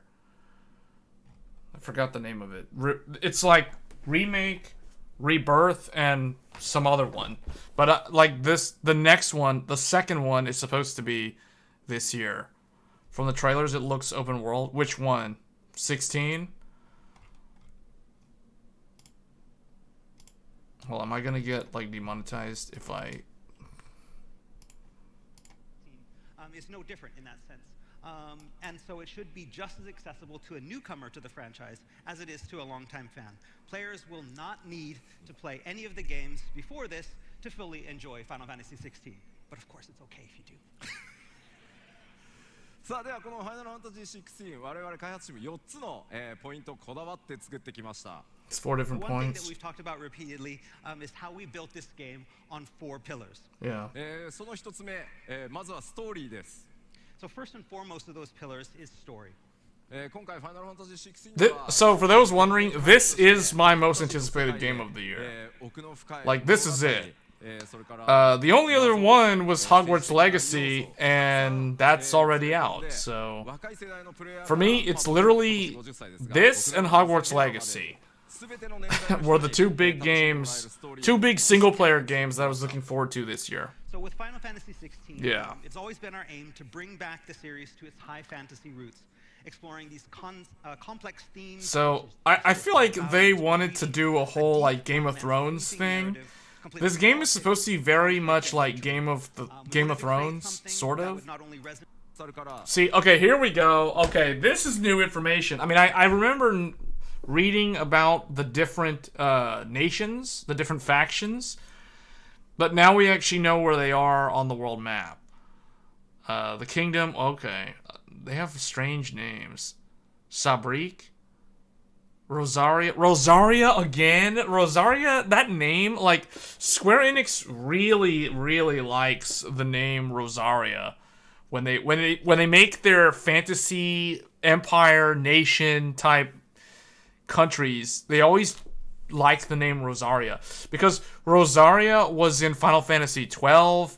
Rosaria was in like another, it was in like one of the Ivalies. It was supposed to be in another game called Agito 13, and I think that one never panned out. They just really like to use the name Rosaria in their games. So, okay, there's another Rosaria. Here we go. And it's always on the western side of the thing. Because if anyone played Final Fantasy 12, the Kingdom of Dalmasca was basically landlocked between the Arcadian Empire, which was kind of like the Northeast Empire, or the Empire to the east, and then there was also the Kingdom of Rosaria to the west. So it's like, here we go again. Rosaria's back in the house. Look at the Iron Kingdom. That doesn't sound like Dark Souls. And then the Dalmekian. That sounds like Dalmasca. Like it's almost like they're drawing upon the influence of a previous Final Fantasy game. The Iron Kingdom. Crystalline Dominion. Kingdom of Wallowed. I don't know how to say that. Walloed. The one over there. Indomitable in Isolation. Divine Ambition, the Holy Empire of Sabrik. I think Sabrik is where the main character is from. I'm pretty sure the main character... So that means you start the game in either Rosaria or Sabrik. One of these two. And then you journey to these other ones. I just hope that they're not giving away too much, though. Like, this is the thing that I feel like the last few Final Fantasy games have suffered from being overhyped. Like 15 was hyped to the extreme, and then it just kind of never really lived up to the expectations. It wasn't bad. Like, it wasn't like Cyberpunk was, in the sense that Cyberpunk launched, it had very, very high expectations, and then it was kind of repetitive gameplay, and it was full of bugs and issues at launch. So that really hurt Cyberpunk. Final Fantasy 15 ran poorly on the PS4 at launch, and it also felt like a kind of like a game that was lacking things that you would expect to see in a Final Fantasy game. So that's kind of the biggest weakness of that game. Oh, I'm totally gonna get demonetized for this, so I can't play the music. But anyway, so here's So here's some of the gameplay. Yeah, it looks open world, and the Final Fantasy games, like, it's probably going to be like 15, where you can journey across a giant continent, because that's kind of like how 15 played. Only 15, the area was very large, so you had to drive around in a car for most of it. What is the name of the planet? I want to say Gaia, but I don't think that's right. I forgot the name. It has a weird name. Might be actually in here.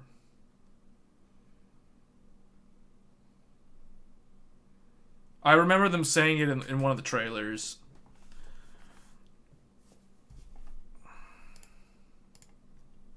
Oh, this... So it looks like they do have a good amount of diverse locations. There's probably going to be a desert region. This looks like the kingdom all the way to the west. This is the fiery one that's going to be in the west. That was the Iron Kingdom, what we just saw. The fiery place with the lava, that's the Iron Kingdom. This one, I don't know what that is. That's the crystalline. So that's the Dominion one. Yeah, well, I expect that, though. Final Fantasy's supposed to have that. Like, this game is probably going to play like Devil May Cry, only it's more of like a big world. Thank you very much. But they're going for that Game of Thrones, like, political sabotage, schemes, all this stuff. Like, that's basically what they're going for with the story. That's what I understand it to be so far. A lot of betrayal, a lot of, like, royal family things, that kind of stuff. Looks like a 100 gigabyte game. Yeah, it probably is. Exploring the world, and hope you look forward to it. Man, they just went ahead and spoiled, like, all the identities of all the icons. See, I don't know how I feel about this. I feel like they should have kept some of this stuff under wraps and let the players discover. Because I know they already showed the identity of some of the icons in some of the trailers. Like, I knew that she, whatever her name was, Dia, whatever her name is, I knew she was Garuda. I suspected that this girl was Shiva from the start. But now they just literally confirmed that 100%. I don't know who this guy is, so I didn't know who Ramu was, but now we know. We already knew that the little kid was the Phoenix, because that was from the very, very first trailer, like, years ago. And then we knew this guy was Titan. I don't know who this is. Wait, I don't know who this is, and I don't even know why they're showing that, because I feel like this dude right here being the other... Oh, no, that might be Bahamut. Never mind. And this is Odin. So I knew this guy was Odin, but I don't know who this character is at all. Like, this guy right here is brand new to me, so they probably... I don't know. I feel like they should have kept some of this stuff under wraps. This is the thing, though. It's almost like they're starting to do what happened to 15. They're starting to overhype the game by showing too much. So, like, they can show gameplay, but I don't think they should have shown this. Like, they shouldn't just shown, like, who is what icon. Like, I don't know how I feel about that. Unless there's more icons that were not really shown and they're keeping those secret, that would be good. But this is just, I don't like this. I don't like them showing all the dominance identities right here. Alright, next we'd like to shift focus. No, typically Final Fantasy games, on a first playthrough, the length is like 40 to 60 hours. So kind of like Elden Ring. If you want to 100% the game, it's going to be over 100 hours though. The main story is probably only going to be like 40 to 50 hours. If you blaze through it and you don't do any side quests, you can finish these type of games in like 40 hours. These mythical, giant magical beasts of legend, capable of taking out entire nations if not kept in check. In Final Fantasy 16, their size ranges from 60 feet to over 350 feet tall. They all have a final form. I don't like that they're showing these the identities of the dominants though, because like, see, they kind of spoiled something for me. They spoiled these two. So this guy right here, I didn't know that he was Ramu, so they've literally spoiled that for me. And then this guy right here, I don't know who this is. I've never seen this character before. And they already spoiled his identity, or his final form as well. So that's kind of disappointing. I knew that she was Garuda. I suspected that she was Shiva. Now they've confirmed that I was right all along. And then Phoenix, we knew that. And then this guy, we knew that. The middle guy, the kid on the left, and the dude on the right, I already knew those three were who they are. But I don't know. I just don't like why would they do that? Why would they just reveal the... I don't know. Anyone playing a 100-hour game in 40 hours failed the game. Final Fantasy 16's icons are not summoned. Well, the thing is, if you want to 100% the game, it's going to be more than 100 hours. このドミナントたち、国によっては、非常に敬られている場合もありますが、奴隷のように兵器のように扱われるなど、国によって扱いが様々に違います。That's not a real animal on his lap, right? I just realized he has like a dog or something on his lap. I don't think that's a real animal. I think that's a stuffed animal because its face hasn't moved at all. Yeah,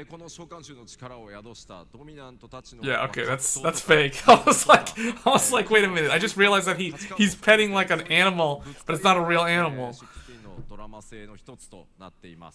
We gotta defeat skyscrapers. Yeah, pretty much. So they've got time lapse. So okay, that's cool. So this is probably the prologue. Then this is like the main part of the game. And this is probably end game. That's my guess.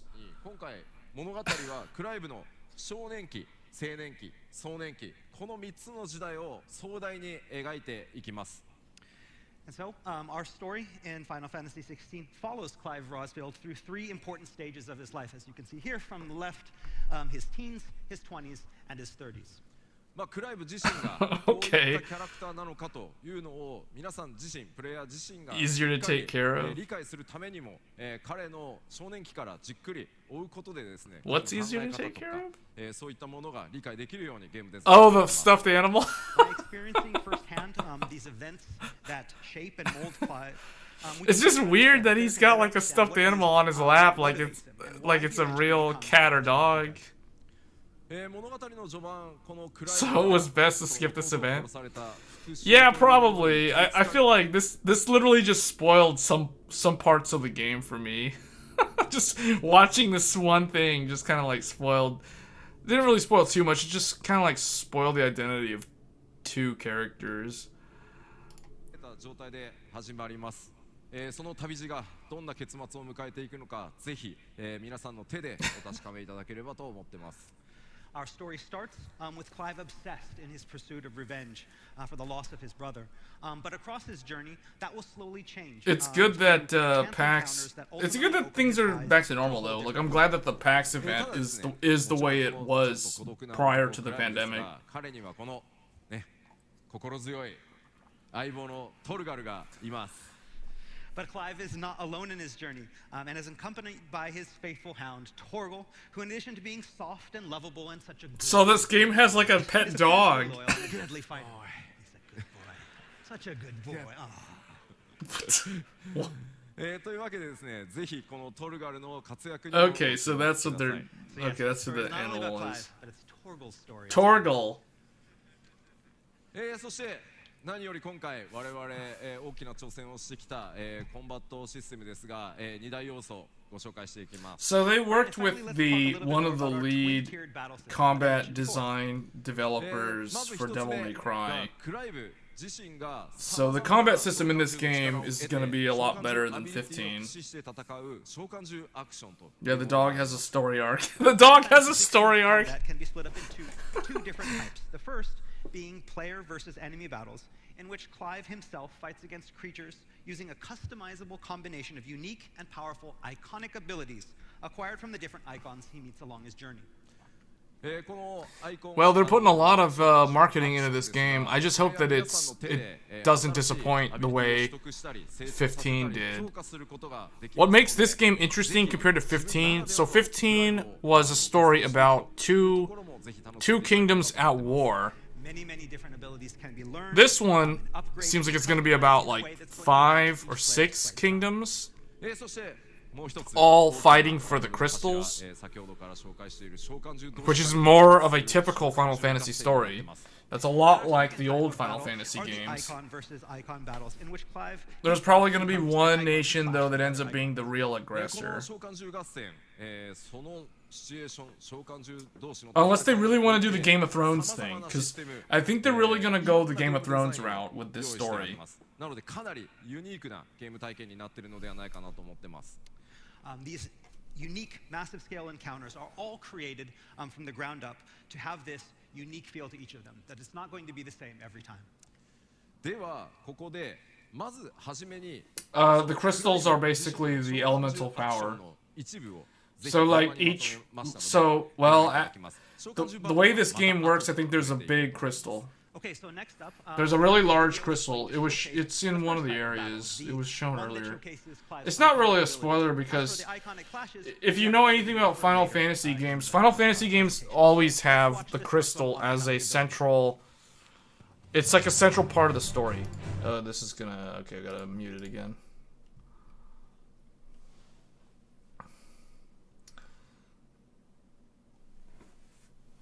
Yeah, so the embedded video is only 720p, and it looks like the bitrate is not very good, so unfortunately it's going to be kind of blurry.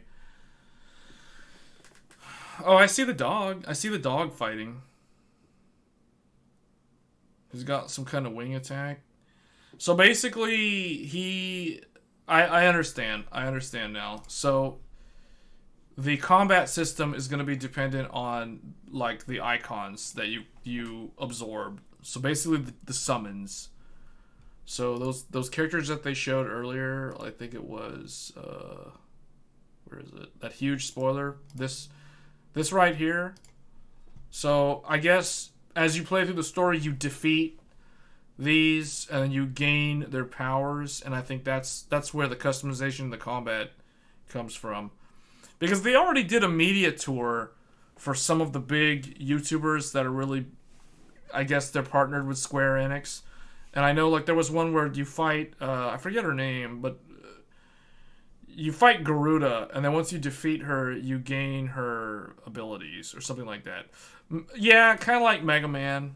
That's an oversimplification, but yeah, that's still pretty accurate to summarize it that way. I just know that it's going to be very much like Game of Thrones. because I don't know who it was. I think it was Yoshi P. So this guy right here, this is the producer. He goes by Yoshi P. P stands for producer. So I think he's really big into Game of Thrones. It was either him or it was somebody else that was one of the developers for one of the big like Japanese role-playing games like Final. I think it was him. I think it was him because actually, yeah, it was him because I remember reading like there was some interview with him a few years ago when they were talking about Final Fantasy 14 and how they determined their content patch schedule, and he was talking about the way he described it was their vision of MMOs is like Netflix seasons. So basically, like the 5.0 patch, Endwalker. Endwalker is like the like season 5, you know. Shadowbringers was season 4. Stormblood was season 3. Heavensward was season 2.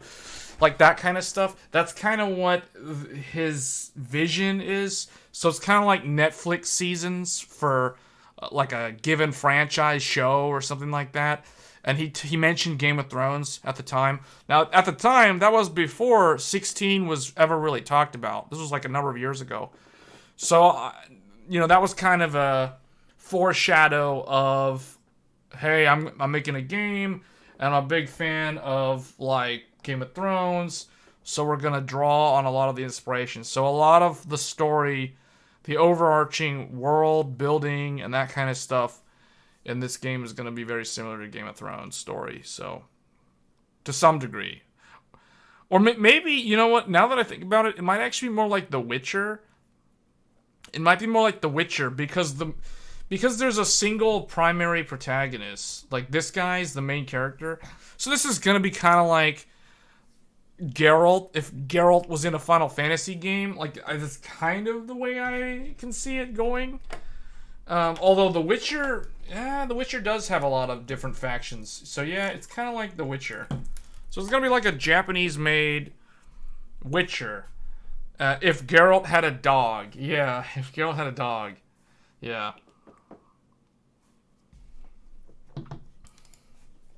So that's Final Fantasy 16. That was probably the largest announcement at PAX East that I am aware of. Let's see. I know the FSR 3.0 was talked about. NVIDIA did their whole GTC thing. Yeah, I think that was pretty much it. The Diablo beta is still open. I might try that out. I'm not a big fan of Blizzard's games, though, in recent years. Like, I liked Blizzard's older days. Like, the days when they made StarCraft 1, Warcraft 3, World of Warcraft.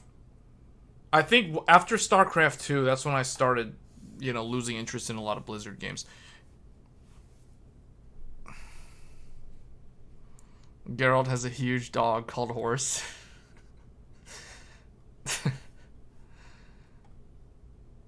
Yeah. Yeah, isn't there supposed to be a new Witcher game? Does anybody know anything about that? Is there going to be like a Witcher 4? Where is this game developer news? Or GDC? Oh, is it G? Why am I calling it GDC? GTC. There it is. Okay. So here it is. Here it is. I kept saying GDC. No wonder I'm typing it wrong. GTC. Okay, so this was the big... This is it. This is it, guys. This is it. I'm not going to play the whole thing because it's really long. It's over an hour. They announced a couple of things. Speed up and scale up has it was all enabled us about to like achieve AI 1,000,000x stuff. Like, where's the thing with the Giving us an Oh no, that's The gonna be AI that's a little copyright AI made song heard that around they the world. made. A new computing platform based Acceleration libraries CFD for turbulence and like aerodynamic wave simulation. patterns, wave The simulation. electronics industry. See, uses look at that! Look at that! Look at that! Look at that! Look at this! Look at this! look at how the CPU cooler is expected to play a really big role in getting rid of the hot air from this GPU. I love that. It's like, that's perfect for people who have giant air coolers. Not so much if you're running a liquid cooler on a CPU. The CFD. I like that. I like how the flow-through design pushes all the air into the CPU cooler so that the CPU has to deal with not only the driver overhead, because it's all software based, but now it's got to deal with all the heat load too. Thermal management design. This is Cadence's slide of their new CFD solver accelerated by CUDA. At equivalent system cost. See, this is the reason why NVIDIA has a stranglehold in the compute sector. Like, this is the reason why when people say AMD's behind, AMD, in gaming, AMD's not really that behind. In this stuff, they are very behind. Like, but they are catching up. Like, a lot of people don't know about ROCm. ROCm is basically CUDA on Radeon. And it's a thing. A100 is 9 times the throughput of CPU servers, or at equivalent simulation throughput. But see, even in the NVIDIA accelerated computing and AI for sustainable co-op. Even in the data center, not the data center, even the telecommunications sector, they're working with service providers like AT&T for conversational AI. Conversational AI. Using NVIDIA co-op to help customers optimize operations. NVIDIA's inference to Witcher games consists for the of 3 future software SDKs. Oh, but see, now it's all about remakes. Now everyone just wants to make remakes. Who cares about new games? Let's just make remakes of old games. That seems to be the mindset nowadays. Inference serving software supporting GPUs and CPUs. All the big successful new games are just going to be a bunch of gotcha games and pay to win. American Express, live service games. And then anything else that's an actual traditional video game is just going to be a remake of an old game from like 15 years ago. To serve hundreds of thousands of ETA predictions per second. With over 60 million Uber's doing the thing. Roblox, everyone's doing the thing. I don't even know what this is. What is this? Roblox. Build avatars and moderate content and marketplace ads. Is this was what he's showing supposed to be the metaverse? Was that the metaverse? Great new features. I don't know what he was showing. It looked like metaverse. For model ensembles. Or was that supposed to be like a new Minecraft game or something? Multi-GPU, multi-node inference. Multi-GPU, multi-node inference. NVIDIA-powered instruments. See, look at that. Look at that. The cost of whole genome sequencing. Genome sequencing. See, medical industry. Like this. This is good though. This is a critical tool in synthetic biology. Talking about live service. Do you remember Babylon's Fall? That game flopped hard. I remember that game, and yes, it flopped really hard. NVIDIA Parabricks is a suite really, of AI accelerated libraries. Yeah. For it was bad. end-to-end genomics analysis. And then here's the thing, like everyone has the same looking dashboard. Why does every company look? Everybody's got the same looking dashboard. You can literally remove the NVIDIA logo and put company XYZ and their logo right there, and then dashboard, and then change the name of these buttons, and then fill in the stuff. Everybody has the same dashboard. Like, I guess there's a suite of AI. I mean, it's good. It's easy. It works. But it's like, how much did they pay Salesforce to just copy paste the dashboard from like all their other customers just to make it look like this? Libraries for end-to-end genomics analysis in the cloud or in instrument. NVIDIA Parabricks is available in every public cloud. And genomics. AMD and NVIDIA employee count is about the same. NVIDIA has DNA Nexus, a couple more. And FormBio. Today, the gap we're used to be announcing huge, like 4 years 4.1, before Zen. and will run on NVIDIA accelerated genomics instruments. Yeah, but most of NVIDIA's Oxford Nanopore. Most of NVIDIA's Ultima, workforce is software Singular, developers. BioNano, and NanoString. The world's 250 I think probably like billion 20 to medical 25, maybe 30% of NVIDIA's transformed. workforce is hardware Medical engineering. The rest of it's will all be software engineering. and AI AMD, powered. it's more like a NVIDIA AMD. It used to be more like a software library for real-time 60-40 split, or maybe even like a 65-35 Over split 75 in favor of companies are hardware. But developing since medical then, I know instruments on AMD has Holoscan. made Today, a lot of we are announcing Medtronic, the a lot world of leader in a medical lot of their instruments, hiring and is now NVIDIA all on the software are building side. their AI platform for software-defined medical devices. Dashboard really This needs dark partnership mode. will create a common platform for Medtronic systems. Medtronic ranging acceleration the patterns on the libraries. mask Oh, they talk about in a plasma that TSMC. emits Look, like 13.5 TSMC making nanometer the EUV stuff. light. ASML, Near- well, ASML, but TSMC uses ASML stuff. It's so weird how, like, X-ray. all the processors, all the semiconductors require the machines made by ASML and the fabrication plants made by TSMC. So it's like, if we lose TSMC and or ASML, like, the entire computing industry is literally screwed. Like, the whole thing is just gone overnight. If either of those two companies cease to exist due to some war or some whatever, you know, like some world event, some volcano explodes, or some earthquake like knocks the whole island offline, it's all gone. So it's like you better have your 7950X 3D before it's all, you know what I'm saying? Like, if you don't have one of those, you're pretty, or some modern processor, you're pretty much screwed, because you're going to be stuck with whatever you've got for like 5 years or more, because it's going to take a while to get all that back online. Right, we're going back to the Stone Age. Yeah. Because, see, what a lot of people don't realize is these machines from ASML that make all the computer chips, this stuff isn't just making AMD CPUs, AMD GPUs, and NVIDIA GPUs, and all the AI accelerators.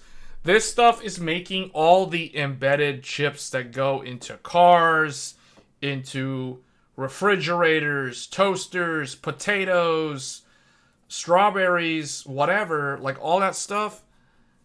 It's all coming out of these machines. So it's like, you lose these machines, you lose these companies, you basically get a supply shortage that is impossible to fix.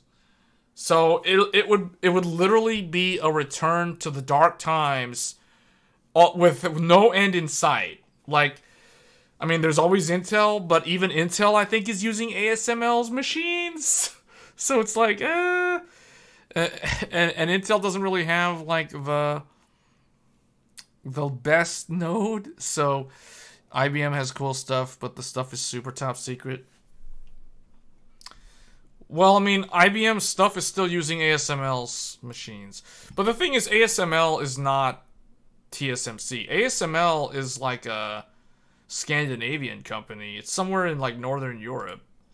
I think Norway or Sweden or one of those countries, or Finland. I don't know who exactly it is. That could be a seizure warning, but anyway, but like all these flashing lights.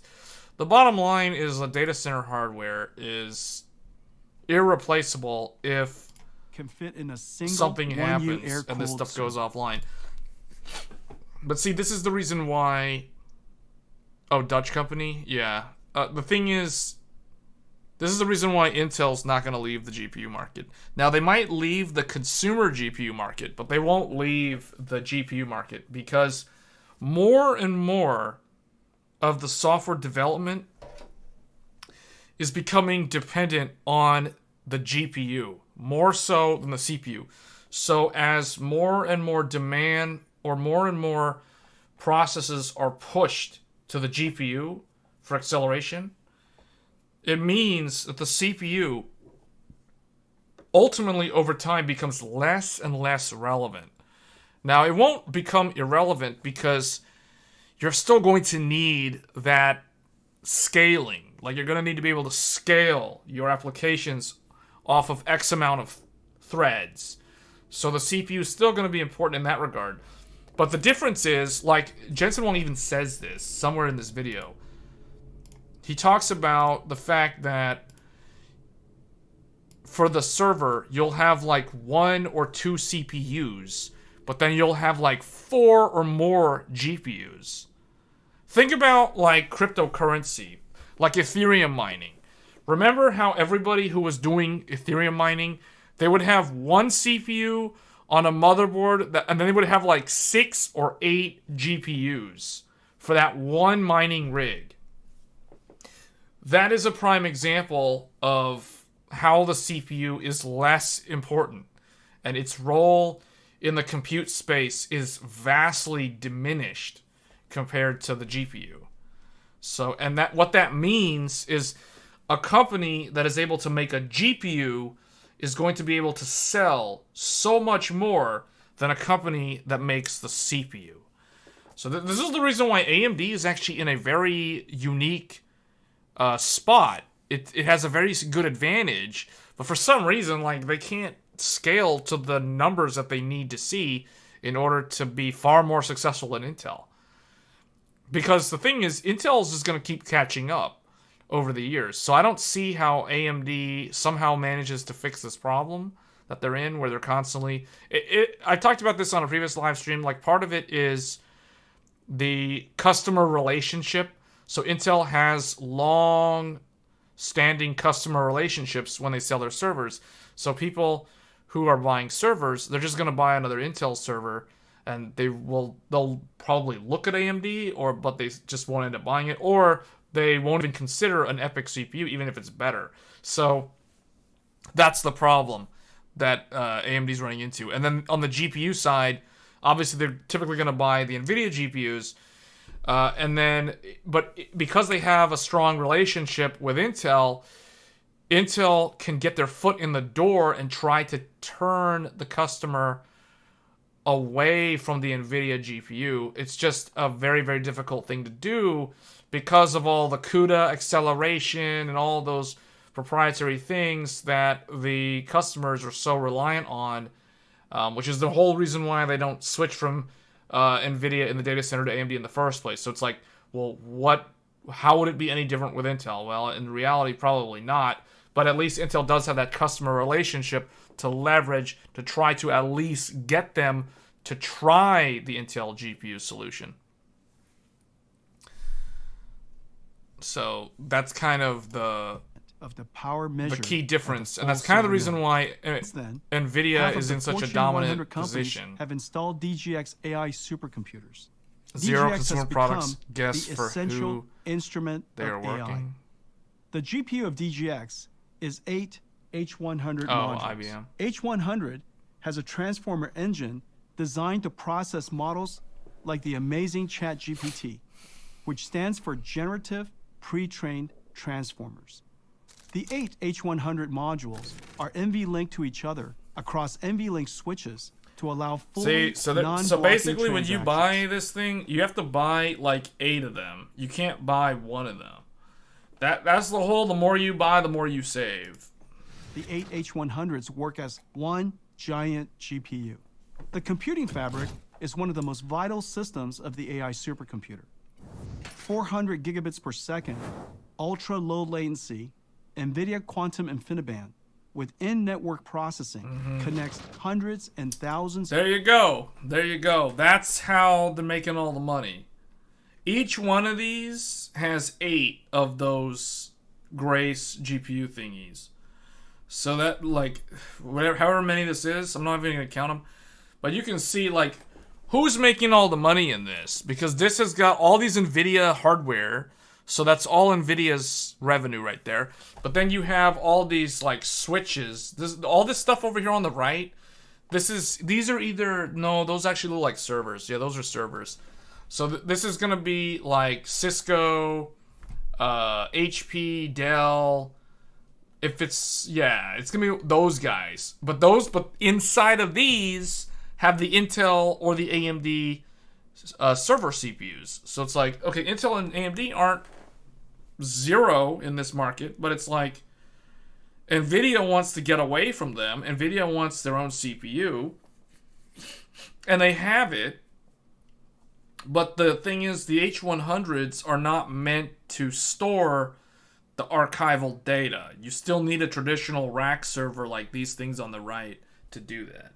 So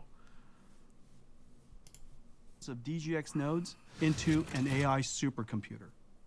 There you go. There's your AI NVIDIA supercomputer. DGX H100. Oh man, look at that! Now look how many of them they have now. They've got different aisles in the data center. They've got aisles is now. the blueprint for customers building AI infrastructure worldwide.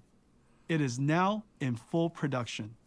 I am thrilled that Microsoft Oh man, look at that announced cable management. That's some really good cable management. They're using Velcro ties. Those are the good ones because you can reuse them. They're not those dumb zip ties, which you have to cut them every time you want to change them. What do we got here? We've got DC drops. These are DC power drops up there. I think they're DC. I don't think that's AC. And then they've got switches. There's network switches over here. They've got the DG. Are those the DGH1? Yeah, those are the DGH1s. And then I don't know where the servers are. I think the servers are kind of interwoven, like on top of them and in between them. In this particular example, private previews to their H100 AI supercomputer. Other systems and cloud services will soon come from Atos, AWS, Cirruscale, CoreWeave, Dell, Gigabyte, Google. Hey, Gigabyte is on the list, guys. Look at that. Gigabyte. Gigabyte's moving up in the world. Look at that. No Asus, no MSI, no ASRock. Everybody's favorite Gigabyte is on this list with all the big boys. Gigabyte. Look at that. Gigabyte. That's awesome.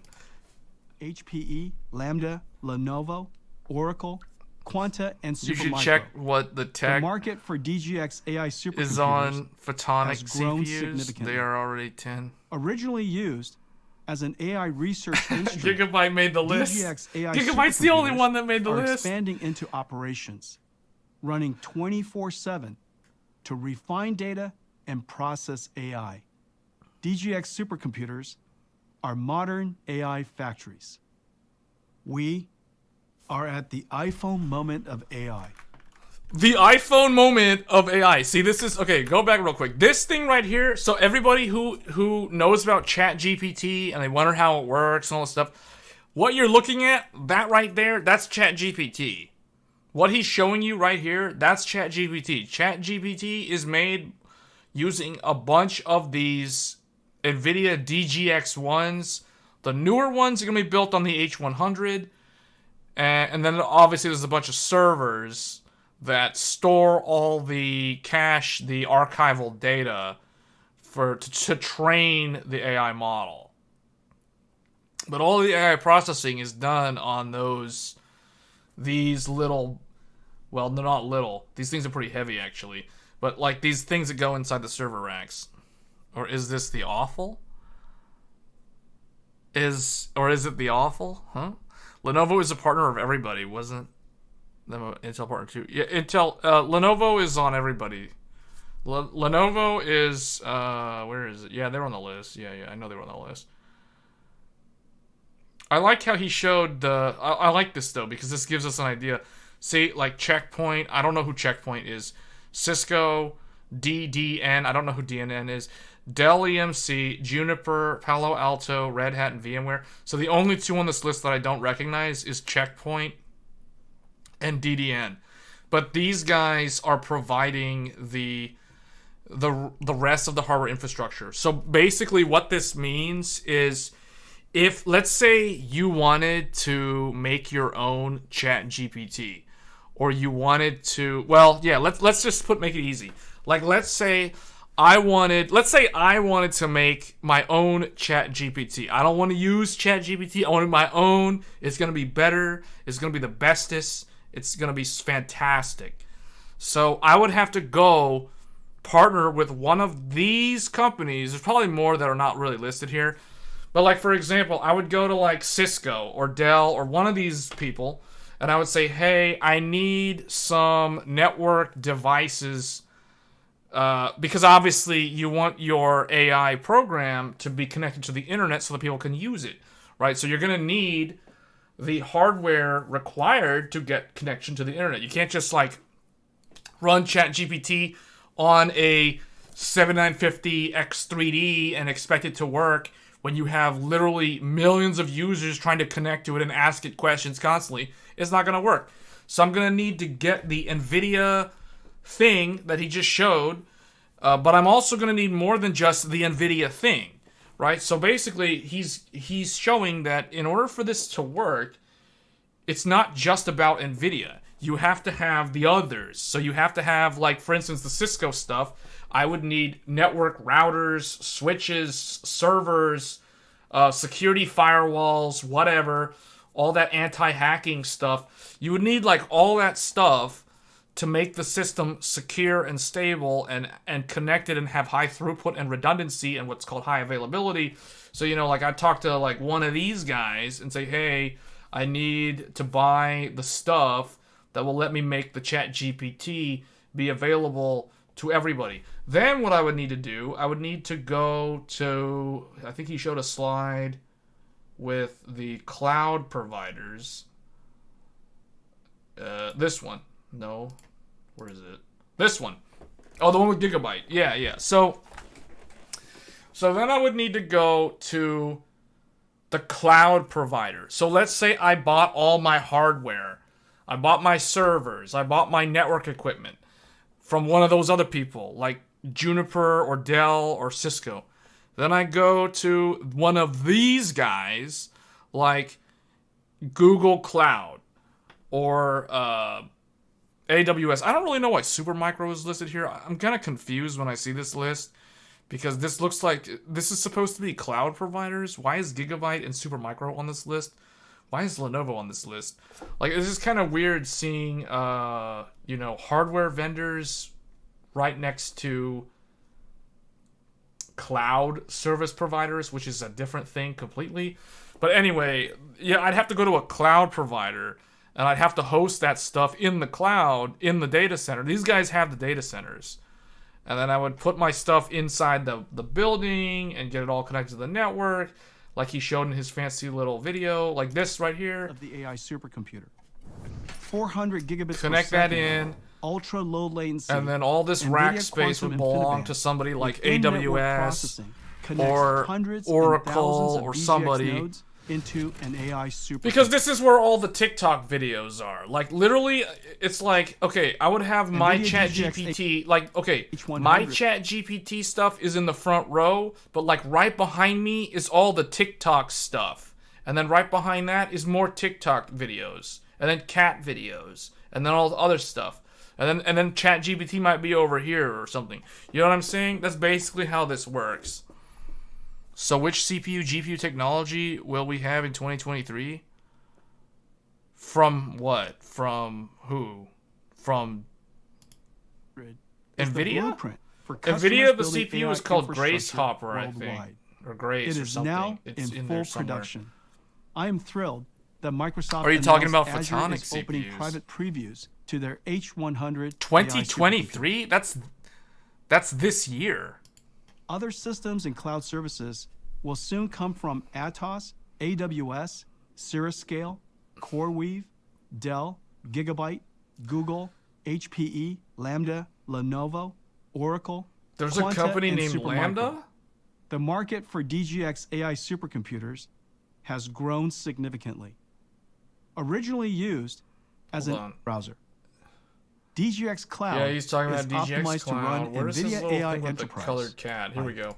Yeah, here's the thing. This is the new thing that they announced. This is what I wanted to talk about, actually. So GTC, like, probably the biggest thing that was announced was the NVIDIA AI Foundations.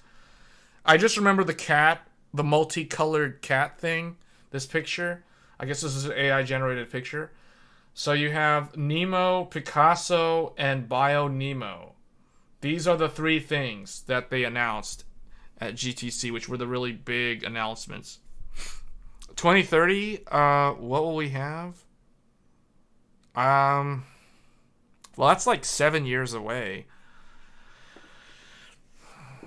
Something that's way, way faster than what we have today. That's all I can say. I don't know what it'll be called. Think about a computer from 7 years ago. What would have been a computer from 7 years ago? The Intel Core i7 3770K.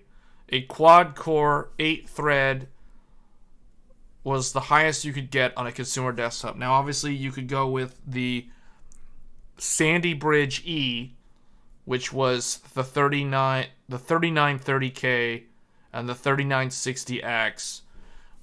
Those were 6-core 12-thread CPUs. So the most you could do 7 years ago was 6 cores, 12 threads. So basically, 6 years ago, the absolute pinnacle was a CPU that can't even beat the Ryzen 5 5600X. And that was like a $1,000 CPU compared to the Ryzen 5 5600X, which is like a $200 to $300 CPU from 2020.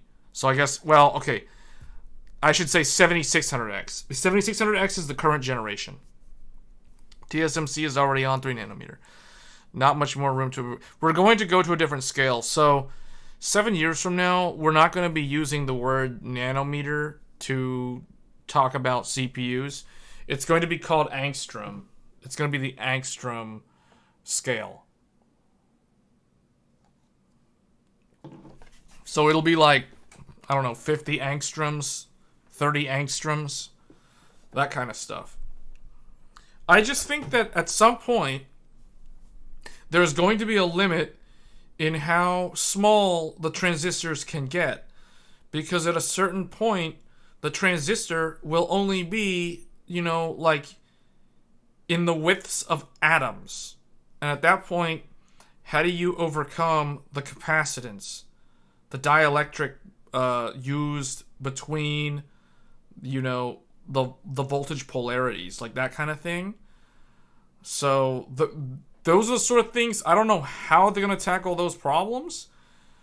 The other thing, too, that Jensen Huang did point out was he talked about power consumption being the biggest limiting factor. He mentioned, I don't know if he mentioned it in this, maybe it was in an interview with somebody, but he mentioned that power consumption is the greatest challenge. Two things. The node getting smaller is one challenge, but that is a challenge that NVIDIA doesn't have to deal with because that's TSMC's problem to figure out. NVIDIA and AMD, they have to solve the problem of energy efficiency because you can't just keep on increasing the power consumption. You use light instead of electricity. Oh, that's what you're talking about, photonics? And is about 90% more power efficient. Okay, but see, the thing is, with that, you're talking about something completely different. You're talking about the idea of photonics. So now we have to talk about photonics. Oh man, this might be... Okay. So let's talk about CPUs of the future then. Is that what I should call this? Why is this stuff here? Well, let's delete all of this stuff, I guess.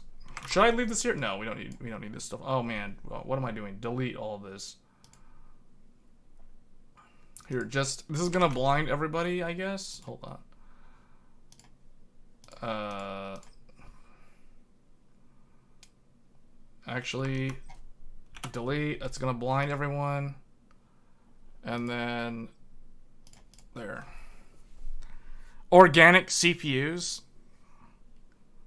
Okay, here we go. So, photonic CPUs. To understand how photonic CPUs are going to work, you have to first understand how light waves work compared to electronic signals. It's never short. Yeah, I know. We've been going for like over 2 hours already, so I don't know. Well, I'll try to keep this short because what I can't tell you is I can't tell you how CPUs 7 years from now will work if they're photonics based. What I can tell you is the difference between electronic signaling versus light wave signaling, because the way so when we think about electronic signals, if you have a positive, whoops, you know what? I'll just do plus and minus. You have a positive and negative voltage source, right? And it might be part of like a circuit. So there may be some resistor. This is supposed to be a resistor with R. And then you have like a voltage that you apply. Plus, there's a voltage level here. And then there's back to the source. And this is going to be minus. So you have some kind of voltage, right? So electronic signals will flow realistically. Well, okay, this is actually wrong. This is supposed to be positive, and then this one is negative. But you guys get the idea, even though this is wrong. I'll just put something else here. Let's just put like a capacitor here, or whatever. Something else is over there. You know what? Let's do an inductor. There's an inductor here. Okay? So now we have plus here, and then that's the minus. And then we have like a minus here, and there's a plus over there. So, but you guys get the idea. The point that I'm trying to make is that the way transistors work today, they are electronic circuit elements, which means they have voltages, currents, and resistance or impedance. This is the reason why when you're overclocking your CPU, there are only a few metrics, or there's a few parameters that you can tweak. One is the voltage, one is the current. For instance, if you're using like if you're trying to set eco mode on the Ryzen processor, for instance, you can go in and you can specify the allowable current. If you want to enable eco mode on the 13900K, it's the exact same thing. You'll set you can either do a voltage, or you can do a power limit, which affects voltage and current, or you could do a current limit, so you could limit it by amps, or you could do a voltage limit by changing the vCore, by lowering it, or raising it if you're overclocking or overvolting. So the whole idea is the way CPUs are today, they are electronic, which means they are measured or they are controlled via voltage, current, power, impedance, resistance, capacitance, and inductance. Those are kind of the vocabulary that apply to CPUs of today. Now, if we're going to talk about photonic technology, which photonics is all about light waves are a completely different animal from electronic waves. The only thing that they have in common is that they are EM waves, so electromagnetic waves. So if we have a, well, let's see, do I want to do 3D? Well, let's just do this. Let's say we have a 3D surface. So imagine that this is 3D. So this is X. Why am I drawing it like this? So you have the X-axis, you have the Y-axis, and then you have the three-dimensional Z-axis. So think of this one as coming out of the screen, and then you have this one going this way, and you have this one going this way. So when we're talking about electromagnetic wave, if anybody is unfamiliar with this, I mean, let me know. We can talk about it in an even more basic level.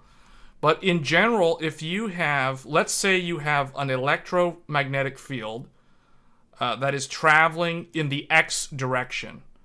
So let's say you have an electric field that is modeled as a sine wave that is traveling like this. Okay?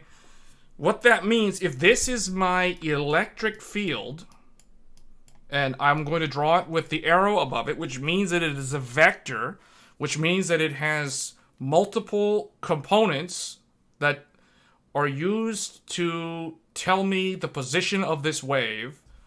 So in this case, it has an X, Y component, and a Z component.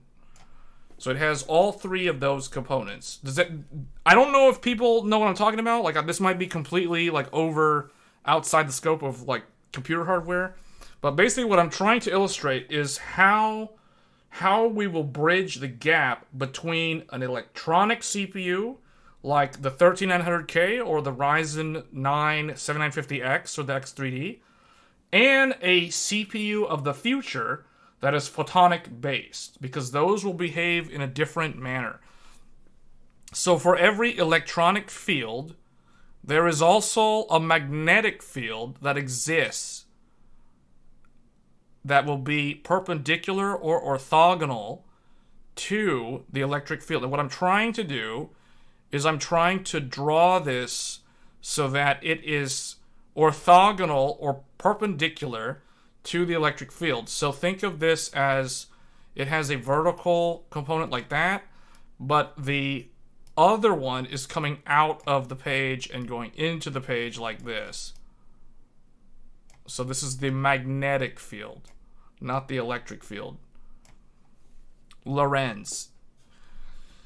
Yes, or you could also think of like the Maxwell equations. So this has like a negative one going here, negative one going here, positive one going there.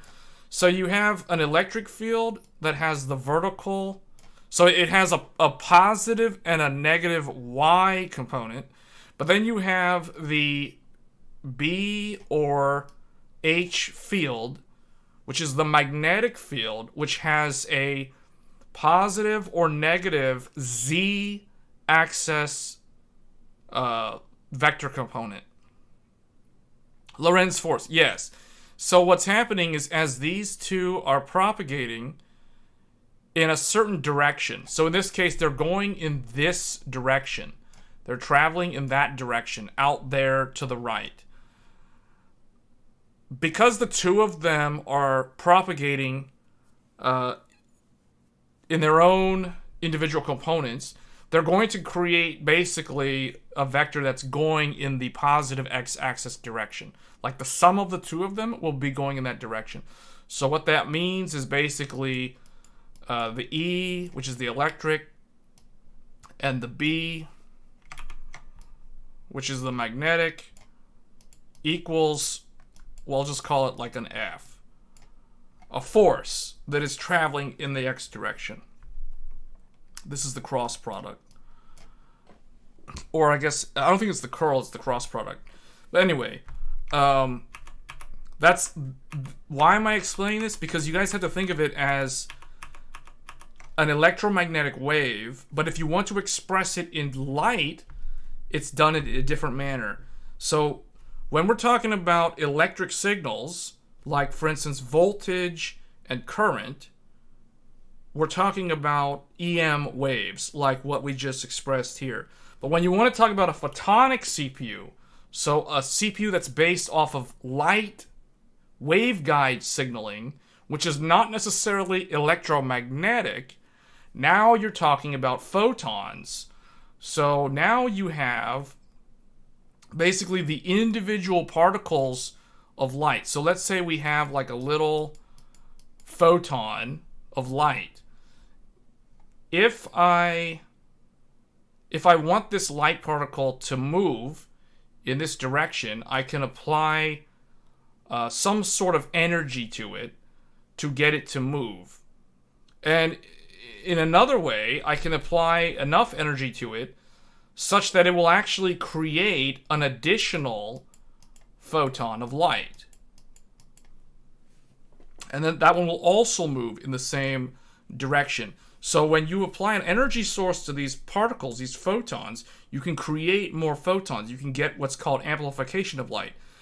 Now, when it comes to photonic CPUs, the way those CPUs will be powered is by this sort of mechanism. Basically, by causing light particles to get amplified. Therefore, you get a expression of additional light particles, and therefore you can do work with those particles. You can use that energy for computing things like, for instance, ones and zeros, so digital signaling. And with digital signaling, ones and zeros, you can express, memory components that way. You can express, like all the stuff that would go into a CPU instruction, for instance, like a load or a store, or if we're talking assembly, a jump or a JAL or whatever. So it can be done in a similar fashion with electromagnetics, but now we're using photons to do the work, to do the movement, to basically determine, okay, if this photon is in motion, so it's moving from point A to point B, that differential between point A start point and point B destination point, in that amount of time, it can do that work. It can basically complete a CPU cycle.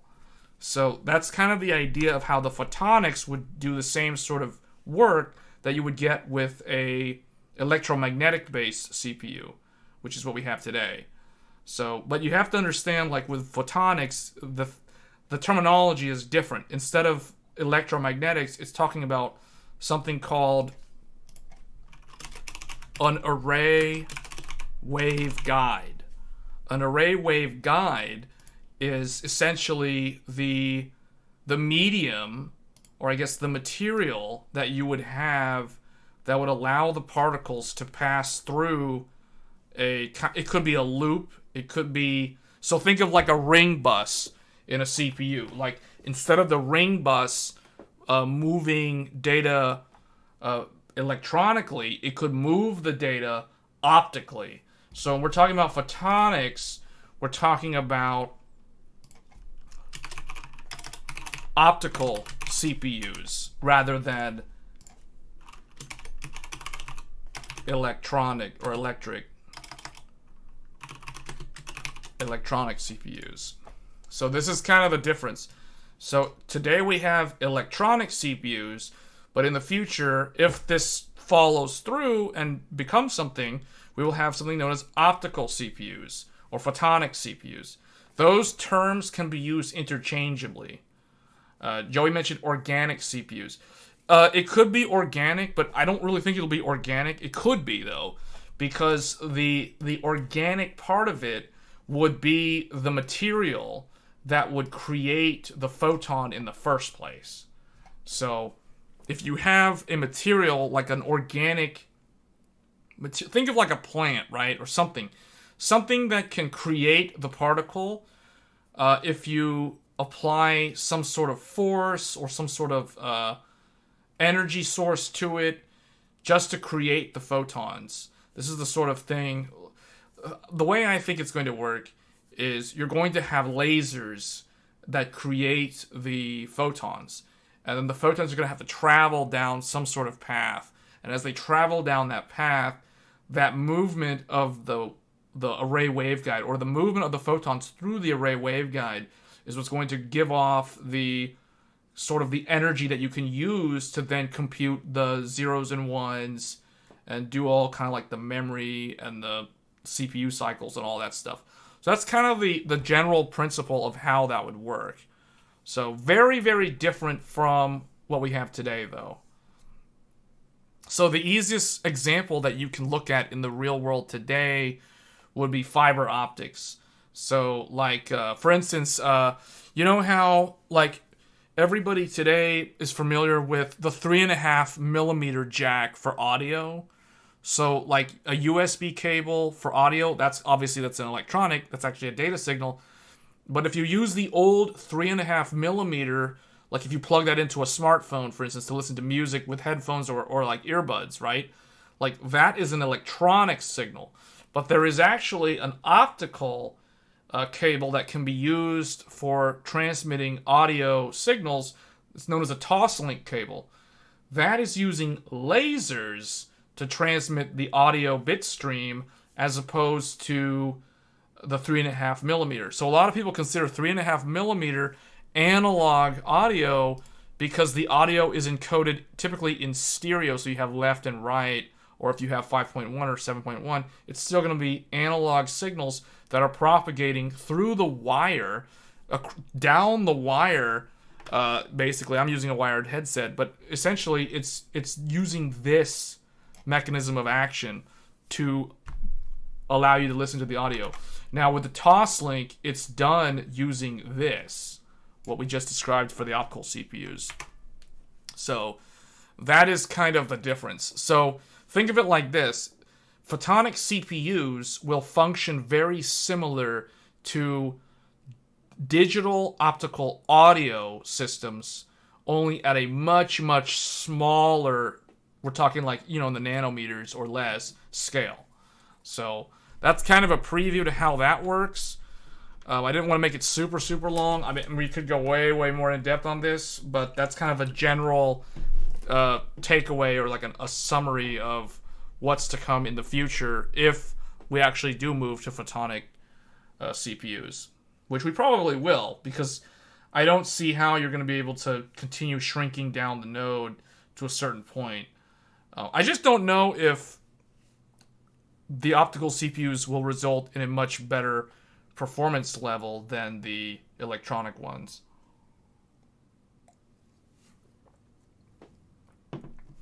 Like, you can do funny things, like, for instance, when the photons are on, when these are blinking, when they're on, the time that they're on, you know, that could be a 1. Whereas the time that they're off, that could be a 0.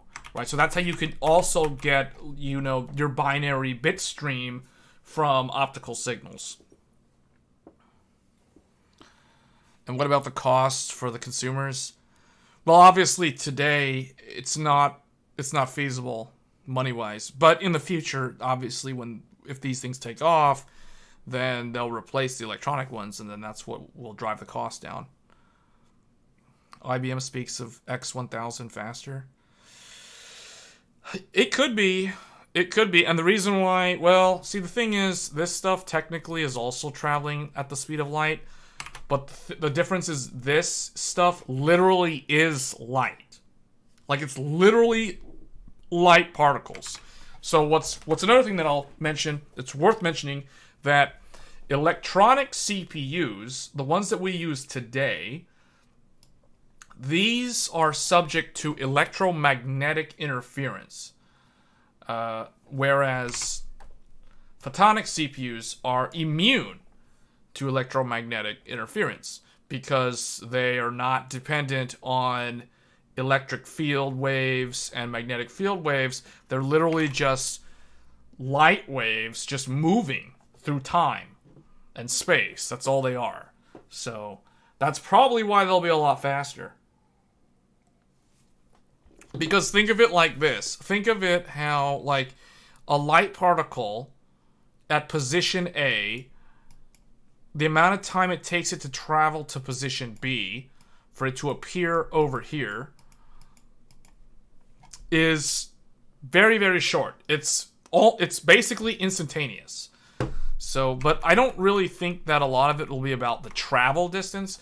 I think it's more going to be about the modulation scheme and the on and off. Like, is the light there or is it not there? Like, I think that's what it's going to be more about. This is why we see in data centers a lot of fiber optic cables. Yes, because fiber optic cables are the fastest type of medium for for internet speeds. Now, for transfer speeds. But the thing is, there's another reason why you see fiber optics. The real reason why optical cables are used, not so much in data centers, but the real reason why they're used is because they can traverse very, very long distances. And because it's light, it's literally traveling at the speed of light, so it's near instantaneous. And that's the reason why. And they're immune to electromagnetic interference. This is the reason why, for instance, if we draw... Oh, I'm cutting off part of the picture, but if we draw the Earth, if this is the Earth, you know, here's, like, Scandinavia, there's Norway, and Sweden and Finland up there, then you have, you know, the UK's like this, and then Ireland's over here, and then you've got, like, France and Spain and Portugal like there, and then you've got Italy's like sticking out over here, and then you go like that. If you have Europe over there, then you have Northern Africa like this, and then South Africa down there. You know, if you've got the Europe, so you basically got Europe and Africa right there, then Asia's on the back, we can't see it, and then you've got North America, so you got Greenland like over here hanging out, and then Canada, you got Newfoundland all the way down New York, Florida over here, and then you've got like the Gulf of Mexico, and then you've got all this other stuff, the Yucatan, And then you got South America with Brazil down here, going down to Argentina down there. It's kind of cut off. But you guys get what I'm saying. So you got Panama Canal, all this stuff. So basically, what I'm saying is the reason why you've got fiber optics isn't really because of the data center. In the data center, the reality is they use a lot of electromagnetic cables. So just typical Ethernet cable, RJ45. Optic cables are used to go across the world. So, like for instance, if this is New York right here, and then this is London over here, you've got like hundreds of fiber optic cables traversing the northern Atlantic Ocean. And then you've got, you know, like Miami might be going down to like Cuba. I forgot Cuba. Cuba's like over here. Puerto Rico is over there with the Dominican Republic and stuff, all that stuff. So basically, you've got cables running all across. So you have Madrid over here. You have Paris over here. You know, these guys have their fiber cables connected too. So you've got like all these fiber cables going across the globe. You've got Cairo, Egypt, like right here. You got that going up to like Italy, you got Rome, all that stuff. Greece is like over here. Basically, you've got fiber optic cables. Here's South Africa. They've probably got some going to Brazil over there somewhere. And they've got probably some other ones connecting. So basically what I'm saying is you've got fiber optic cables that are running all across the globe. That is the reason how people are able to watch this stream in other parts of the world, right? That's how it works. The reason why fiber optic cables are so good is because it's the speed of light, and they can go so far, so fast, but they're also immune to electromagnetic interference. That is probably one of the biggest advantages. Distance, speed, and EM immunity. That's the three big things. You don't think South Africa has a line going to Brazil? Are you sure? Why wouldn't it, though? It's got ones that go up here, too, though. It's got ones that go up. And around, like through the Indian Ocean, like over there. How fishes don't munch on the cables? The cables are buried all the way down. They're like down at the abyssal plane. So they're going across the bottom of the ocean. They're very, very deep. Basically, the cables are so far down that the sunlight can't reach it. And the reason why they do it is for the reasons you just mentioned. So that sharks, whales, fish, whatever, crabs, they don't go and cut the cables. Meaning they're so far down and it's so dark down there that typically whatever's down there doesn't care because it's either microscopic or it just literally barely moves. It moves like an inch in like 3 years. Because its metabolic rate is so slow and there's no sunlight that it has to do like biosynthesis or something to survive down there. But yeah, that's kind of the reason why fiber optics are so good. And that's the reason why like photonic CPUs, there's an argument to be made for photonic CPUs because, you know, it's leveraging the concepts that apply in telecommunications today. For high speed, long distance, and then having the benefit of the EM immunity and that kind of stuff. So that sounds pretty cool. I don't know how it would work at such a small scale though, because we're talking literally photons of light.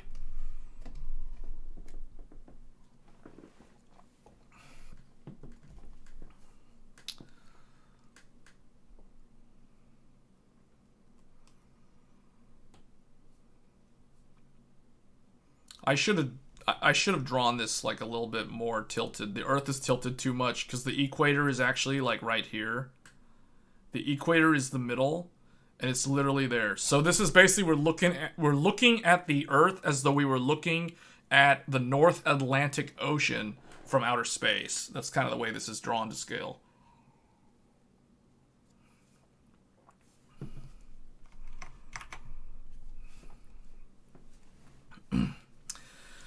Well, I mean, realistically, like the Brazil has cables that are going like up to places like here, probably Miami, probably even to New York. They probably have some that are going like that also. There's so many of them. I'm not going to draw all of them because then it'll just look really, really messy. But there's a lot. Like Mexico City has a ton. Like Mexico City literally has like ones going up to Houston, to Tampa, to Miami, to New York. So you get what I'm saying? Like to Cuba. There's like a ton of fiber optic cables everywhere. And I'm just drawing what we call submarine cables. So the ones that go in the ocean. There are literally thousands of kilometers of cables for redundancy all over the land. So like for instance, from LA to New York City, there's fiber cables that are going across the country. From like Paris to Rome, through the European countries, like in between, right? Between like through Germany, for instance. Like Berlin's like right here. They got cables going this way too. They got cables that go through like the English Channel up to London. So it's all over the place. And then you got the ones that are going over to Asia. So they're all over the place. But the whole thing is, the whole concept, I guess to summarize, photonic CPUs will leverage the technology. Basically what I'm saying is, if you want to know how photonic CPUs work, all you have to do is read up on like fiber optic internet and how that works. Because that's essentially how they're going to work. Just at a much, much smaller microscopic scale. Do we know when these cables were first deployed? That is a really good question. It was a long time ago. Like, sometime in the... I don't really remember the exactly when, but originally this was built off of the old, what's called this, PSTN or the POTS. These are the things that put all those cables in the ground originally, a long time ago. So PSTN, this is the PTSN? Wait, no. POTS, if anybody who doesn't know what that stands for, plain old telephone system. The POTS. And then the other one is PSTN, which is basically the same thing. It's the phone switched telecom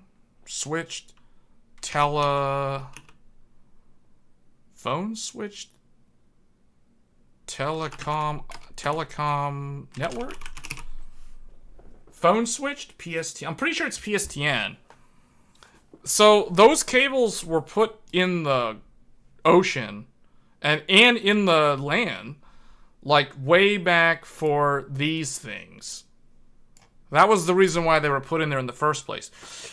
All this stuff about the internet, basically what was done was the internet was built on top of the backbone of these old telephone networks, these telephone systems. So if people remember how the internet used to work a long time ago, in the early days, in like the days of the 1990s, the 80s, like anybody familiar with the 56K modem, like the way to connect to the internet used to be using the PSTN or the POTS.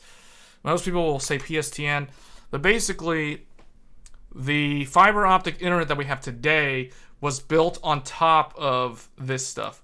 So all those cables that were put into the ground, they were originally used for telephone, for long distance telecommunications. So what has happened over the years, obviously with high-speed internet and broadband and fiber optics, what they've done is they've removed the plain old telephone system, and they basically install routers in place of them that will connect across those fiber optic cables, and they'll literally just leverage the same cable, only now it's using, like 400 gigabit, 200 gigabit, 100 gigabit speeds over optical waveguides to basically connect the internet, connect the world together, and that's how the internet works. Don't I miss that old modem sound? You know, I think I had it as a ringtone on my phone for a while. Like, back in, like, 7 years ago or so. Yeah, I just remember, like, you would have the phone, and then, like, you pick up the phone, and it'd be like the sound. It sounded like somebody left the shower running or something. I don't know how to describe it. Like, the line would be taken up by the internet. You ripped the small speaker off the board.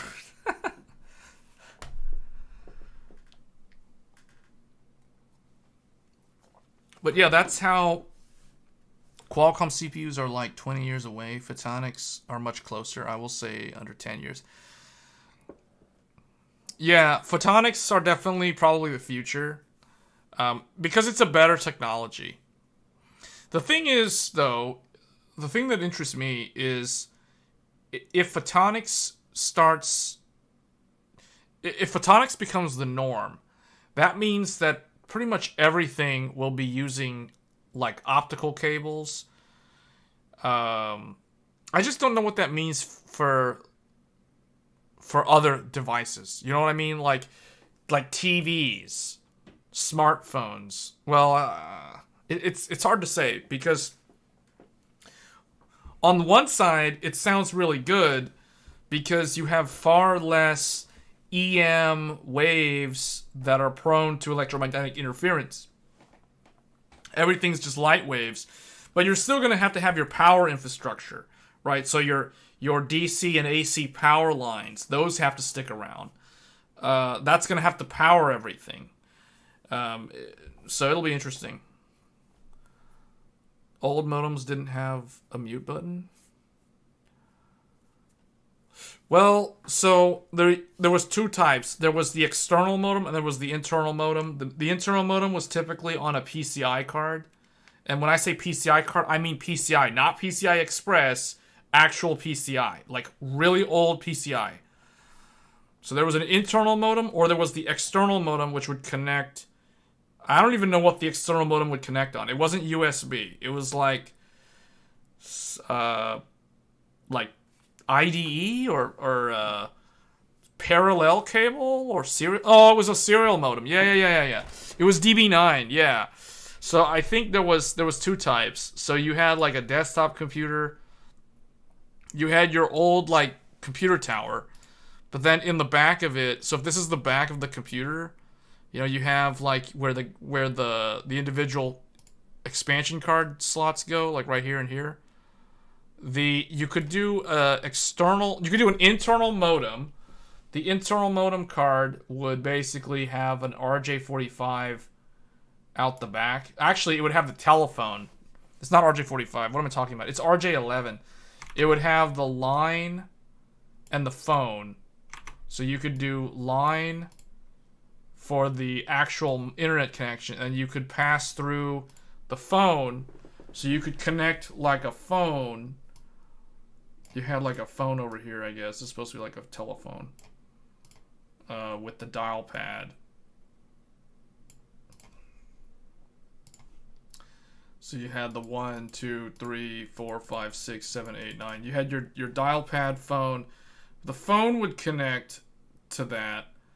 But then the line would connect to the wall.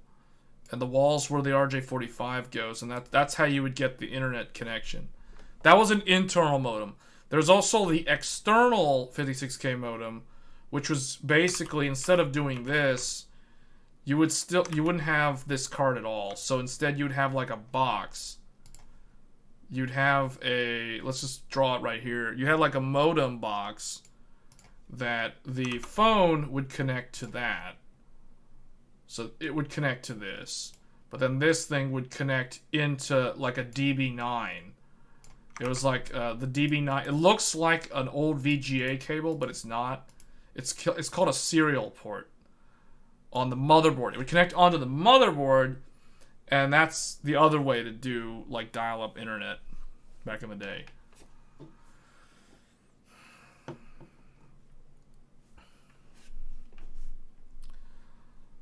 So, anyway. very interesting though. I didn't really think. Okay, that's yeah. I feel like the viewers have better topics than I do, because I think this was a lot more interesting to talk about than GTC and AI, because it's like that stuff isn't even new anymore. So photonic CPUs, expect them in like 10 years or so. But the funny thing is, overclocking on this, overclocking a photonic CPU is going to be more about adjusting the baud rate. Baud rate will be one of the things. And then the other thing will be modulation. The modulation type. Are we doing, like 16 QAM, 64 QAM? You know, like these are the sort of things. If you want to overclock a photonic CPU, you're going to be adjusting the baud rate and you might be changing your modulation scheme in order to do that. Like, who knows? Your waveguide gigahertz spacing, like the Nyquist factor, like Nyquist. That's going to be another parameter for overclocking on a photonic CPU. So we're talking completely different vocabulary when you're talking about overclocking, or there's no such thing as undervolting either. Like, it's all going to be undermodulating or overmodulating. It's not going to be undervolting, overvolting. It's all, curve optimizer is going to be more about adjusting something called the curve optimizer on optical CPU, or what's called a photonic CPU will be adjusting something called spectral efficiency. Yeah, spectral efficiency. I think there's an I in there. No, there's not. I think I got it right. Yeah. So these are the parameters for overclocking for world records and stuff like that on photonic CPUs. So these are the things. So this would be like, well, I mean, that's basically it.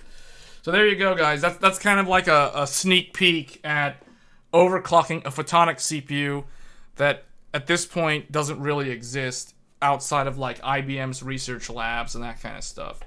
So, but there you go. Now you know what it means to be dealing with a photonic CPU. So when we talk about photonic CPU, we're talking about baud rate, modulation, Nyquist, and spectral efficiency, and also gigahertz spacing. So, you studying for a test? No. No, I'm not studying for a test. Somebody asked a question. Nisco asked about it, so I answered what it's going to be like.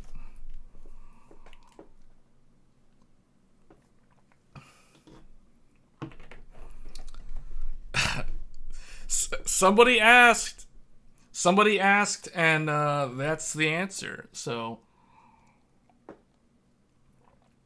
you're surprised how I can remember all of this? Well, I mean, somebody asked the question, right? Like, Nisco asked, when was it? Somebody asked about that. I think it was a Nisco. Nisco asked, the question was about photonic CPUs. Somebody asked, like, photonic CPUs 2030. Like, how's that going to work? So then I explained how it's going to work. So you know, this is kind of like, if you want to overclock one of these are the parameters. There's no vCore. There's no curve optimizer is basically, curve optimizer in a photonic CPU is called spectral efficiency. A spectral efficiency curve. That's what that is. And that deals with something called the Nyquist and the quality factor, Q factor. So yeah, no, it's interesting. It's very interesting. You know, these are the sort of things where it's like, it's cool to talk about things that don't exist yet. Just knowing how the terminology is going to be completely different, right? Because if you think about computers ever since the computer's existence, right? Like, things used to be in the hertz, then they became the kilohertz, megahertz. Now we're currently in the gigahertz era. But the thing is, with this, we're going to be in the terahertz. This is going to be photonic CPUs. Terahertz will be the frequency, not gigahertz or megahertz and that sort of thing. So that's kind of a sneak peek to at the future. Let's talk about flying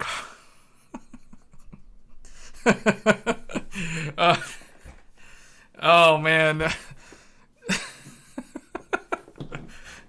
Is that how these streams go? Like, somebody asks a question, and then like it's like, okay, here's how the flying cars are gonna work.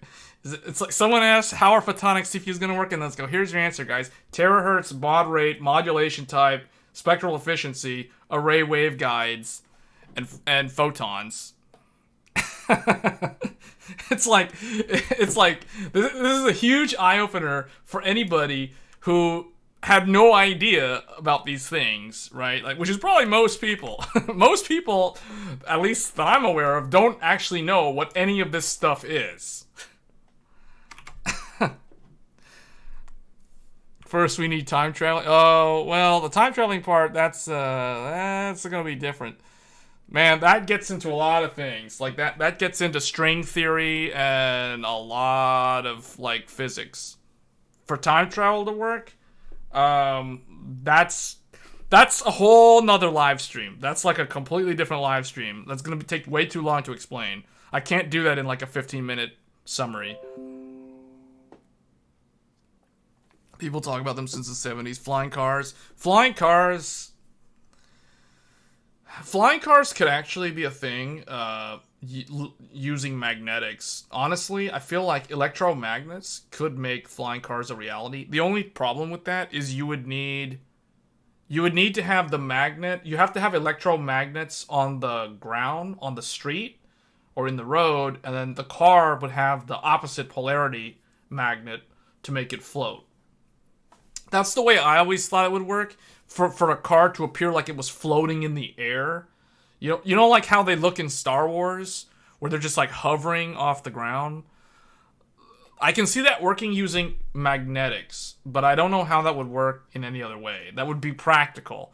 Because the amount of, like if you wanted a car to float, to hover off the ground, the way a helicopter can hover off the ground, the way the helicopter does it is because the propeller blade is spinning fast enough to displace the air around it, which can lift the helicopter up.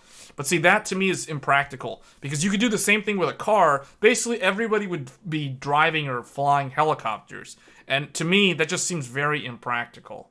So I feel like if they wanted to do like flying cars, quote unquote flying cars, it would be more like the cars are floating a few feet off the ground, and it's all based off of magnetics. I kind of think that's how it would work. I don't see how it would be a practical implementation without, magnetics. And even then, magnetics isn't really it's not like a true flying car. It's more like the car is just hovering off the ground.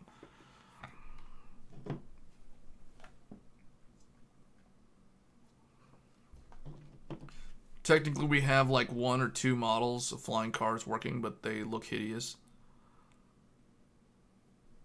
I've never seen them. I've never looked into it because I always thought flying cars were just kind of to me it's like it would be like either everything's a helicopter and it would be really, really loud because the propeller blades are having to spin so fast to displace the air around it to keep it in the air.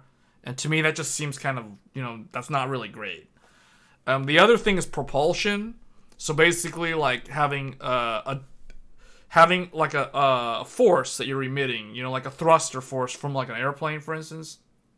But again, at its core, all that is a propeller blade just spinning at a certain speed so that it's able to displace enough air molecules to be able to get the thing to go up in the air, and resist gravity. So again, it's just a helicopter. So I just don't really find it that interesting, and let alone practical. So. Because I remember, like, all those kind of visions of how the future was going to be, like, back in, like,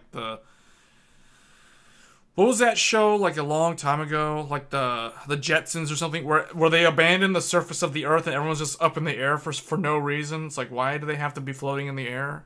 Why is everything like Cloud City in Star Wars?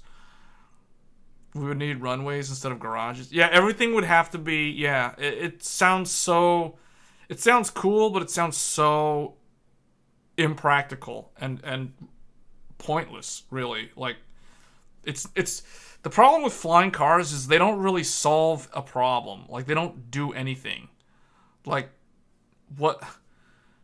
I guess if they could truly fly, it's like, okay, they could fly over like an ocean or something. But even then, at that point, you're just flying an airplane. And then the other thing too is, what's the power source? What's the fuel consumption going to be like on a small vehicle like that has to sustain itself in the air and constantly have to fight against gravity? I don't know. To me, that just sounds like it's just not going to work. If they do get something like that working, that's going to be completely different technology that it's way outside of our lifetimes to understand like how that would ever work.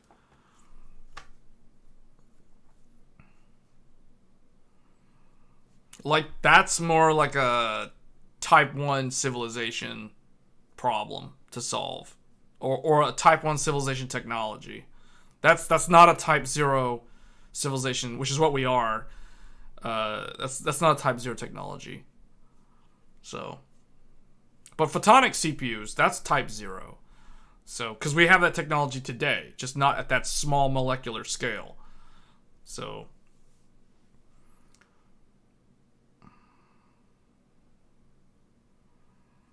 okay, well, that's basically what I had. I didn't really have much more to say. What did I name the name of the stream? Oh, I said GDC. That's the wrong title. It's supposed to be GTC. GTC.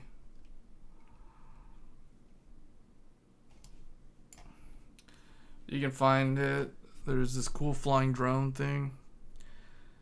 Okay. But remember, like I was saying earlier, right? Like the flying cars. Think about drones. Drones are essentially just really small helicopters. They're unmanned helicopters, just really small. So, that's kind of how I see it.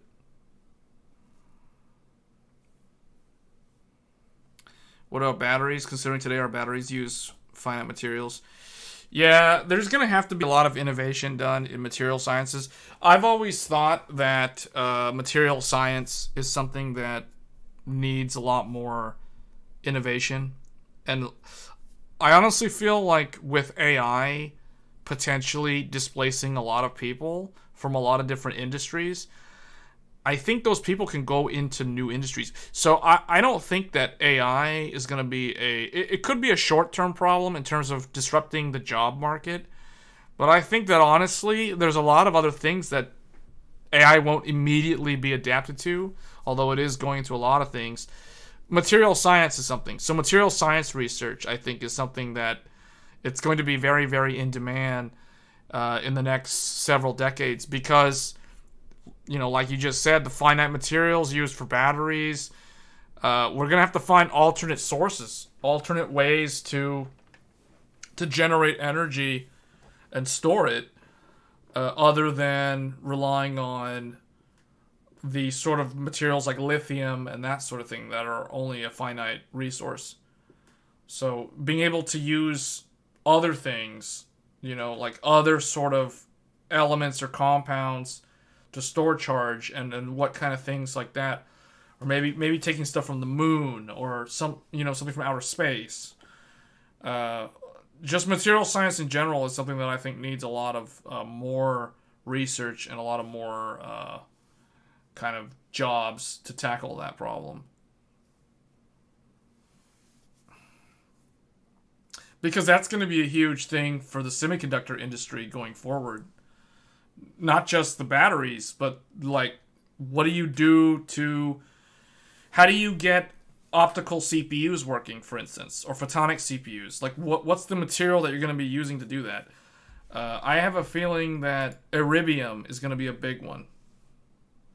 So like today, everyone's focused on lithium for the batteries, but I think for the optical CPUs, iridium is going to be, I think iridium.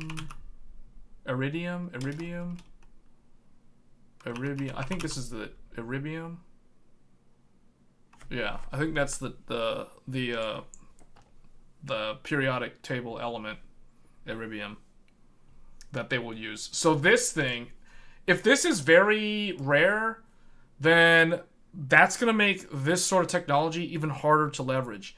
If it's not so rare and if it's abundant, because I think this is literally just glass, it's a type of glass, then I think this can be very feasible technology. Nanocarbon tubes, but like I think it's going to be iridium tubes. It's going to be nano-iridium tubes. Well, it won't just be iridium. It'll be a mix. There'll be two different parts.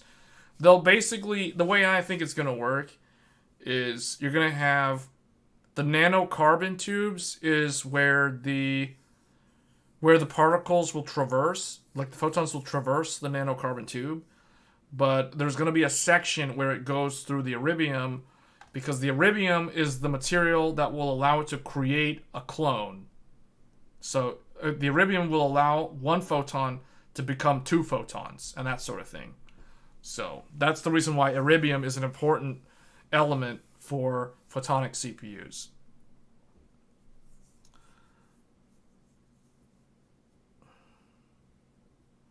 So anyway, that's probably going to be it for this stream. Yeah, but Niska, if you can find that article, that will be interesting. I'll definitely check that out.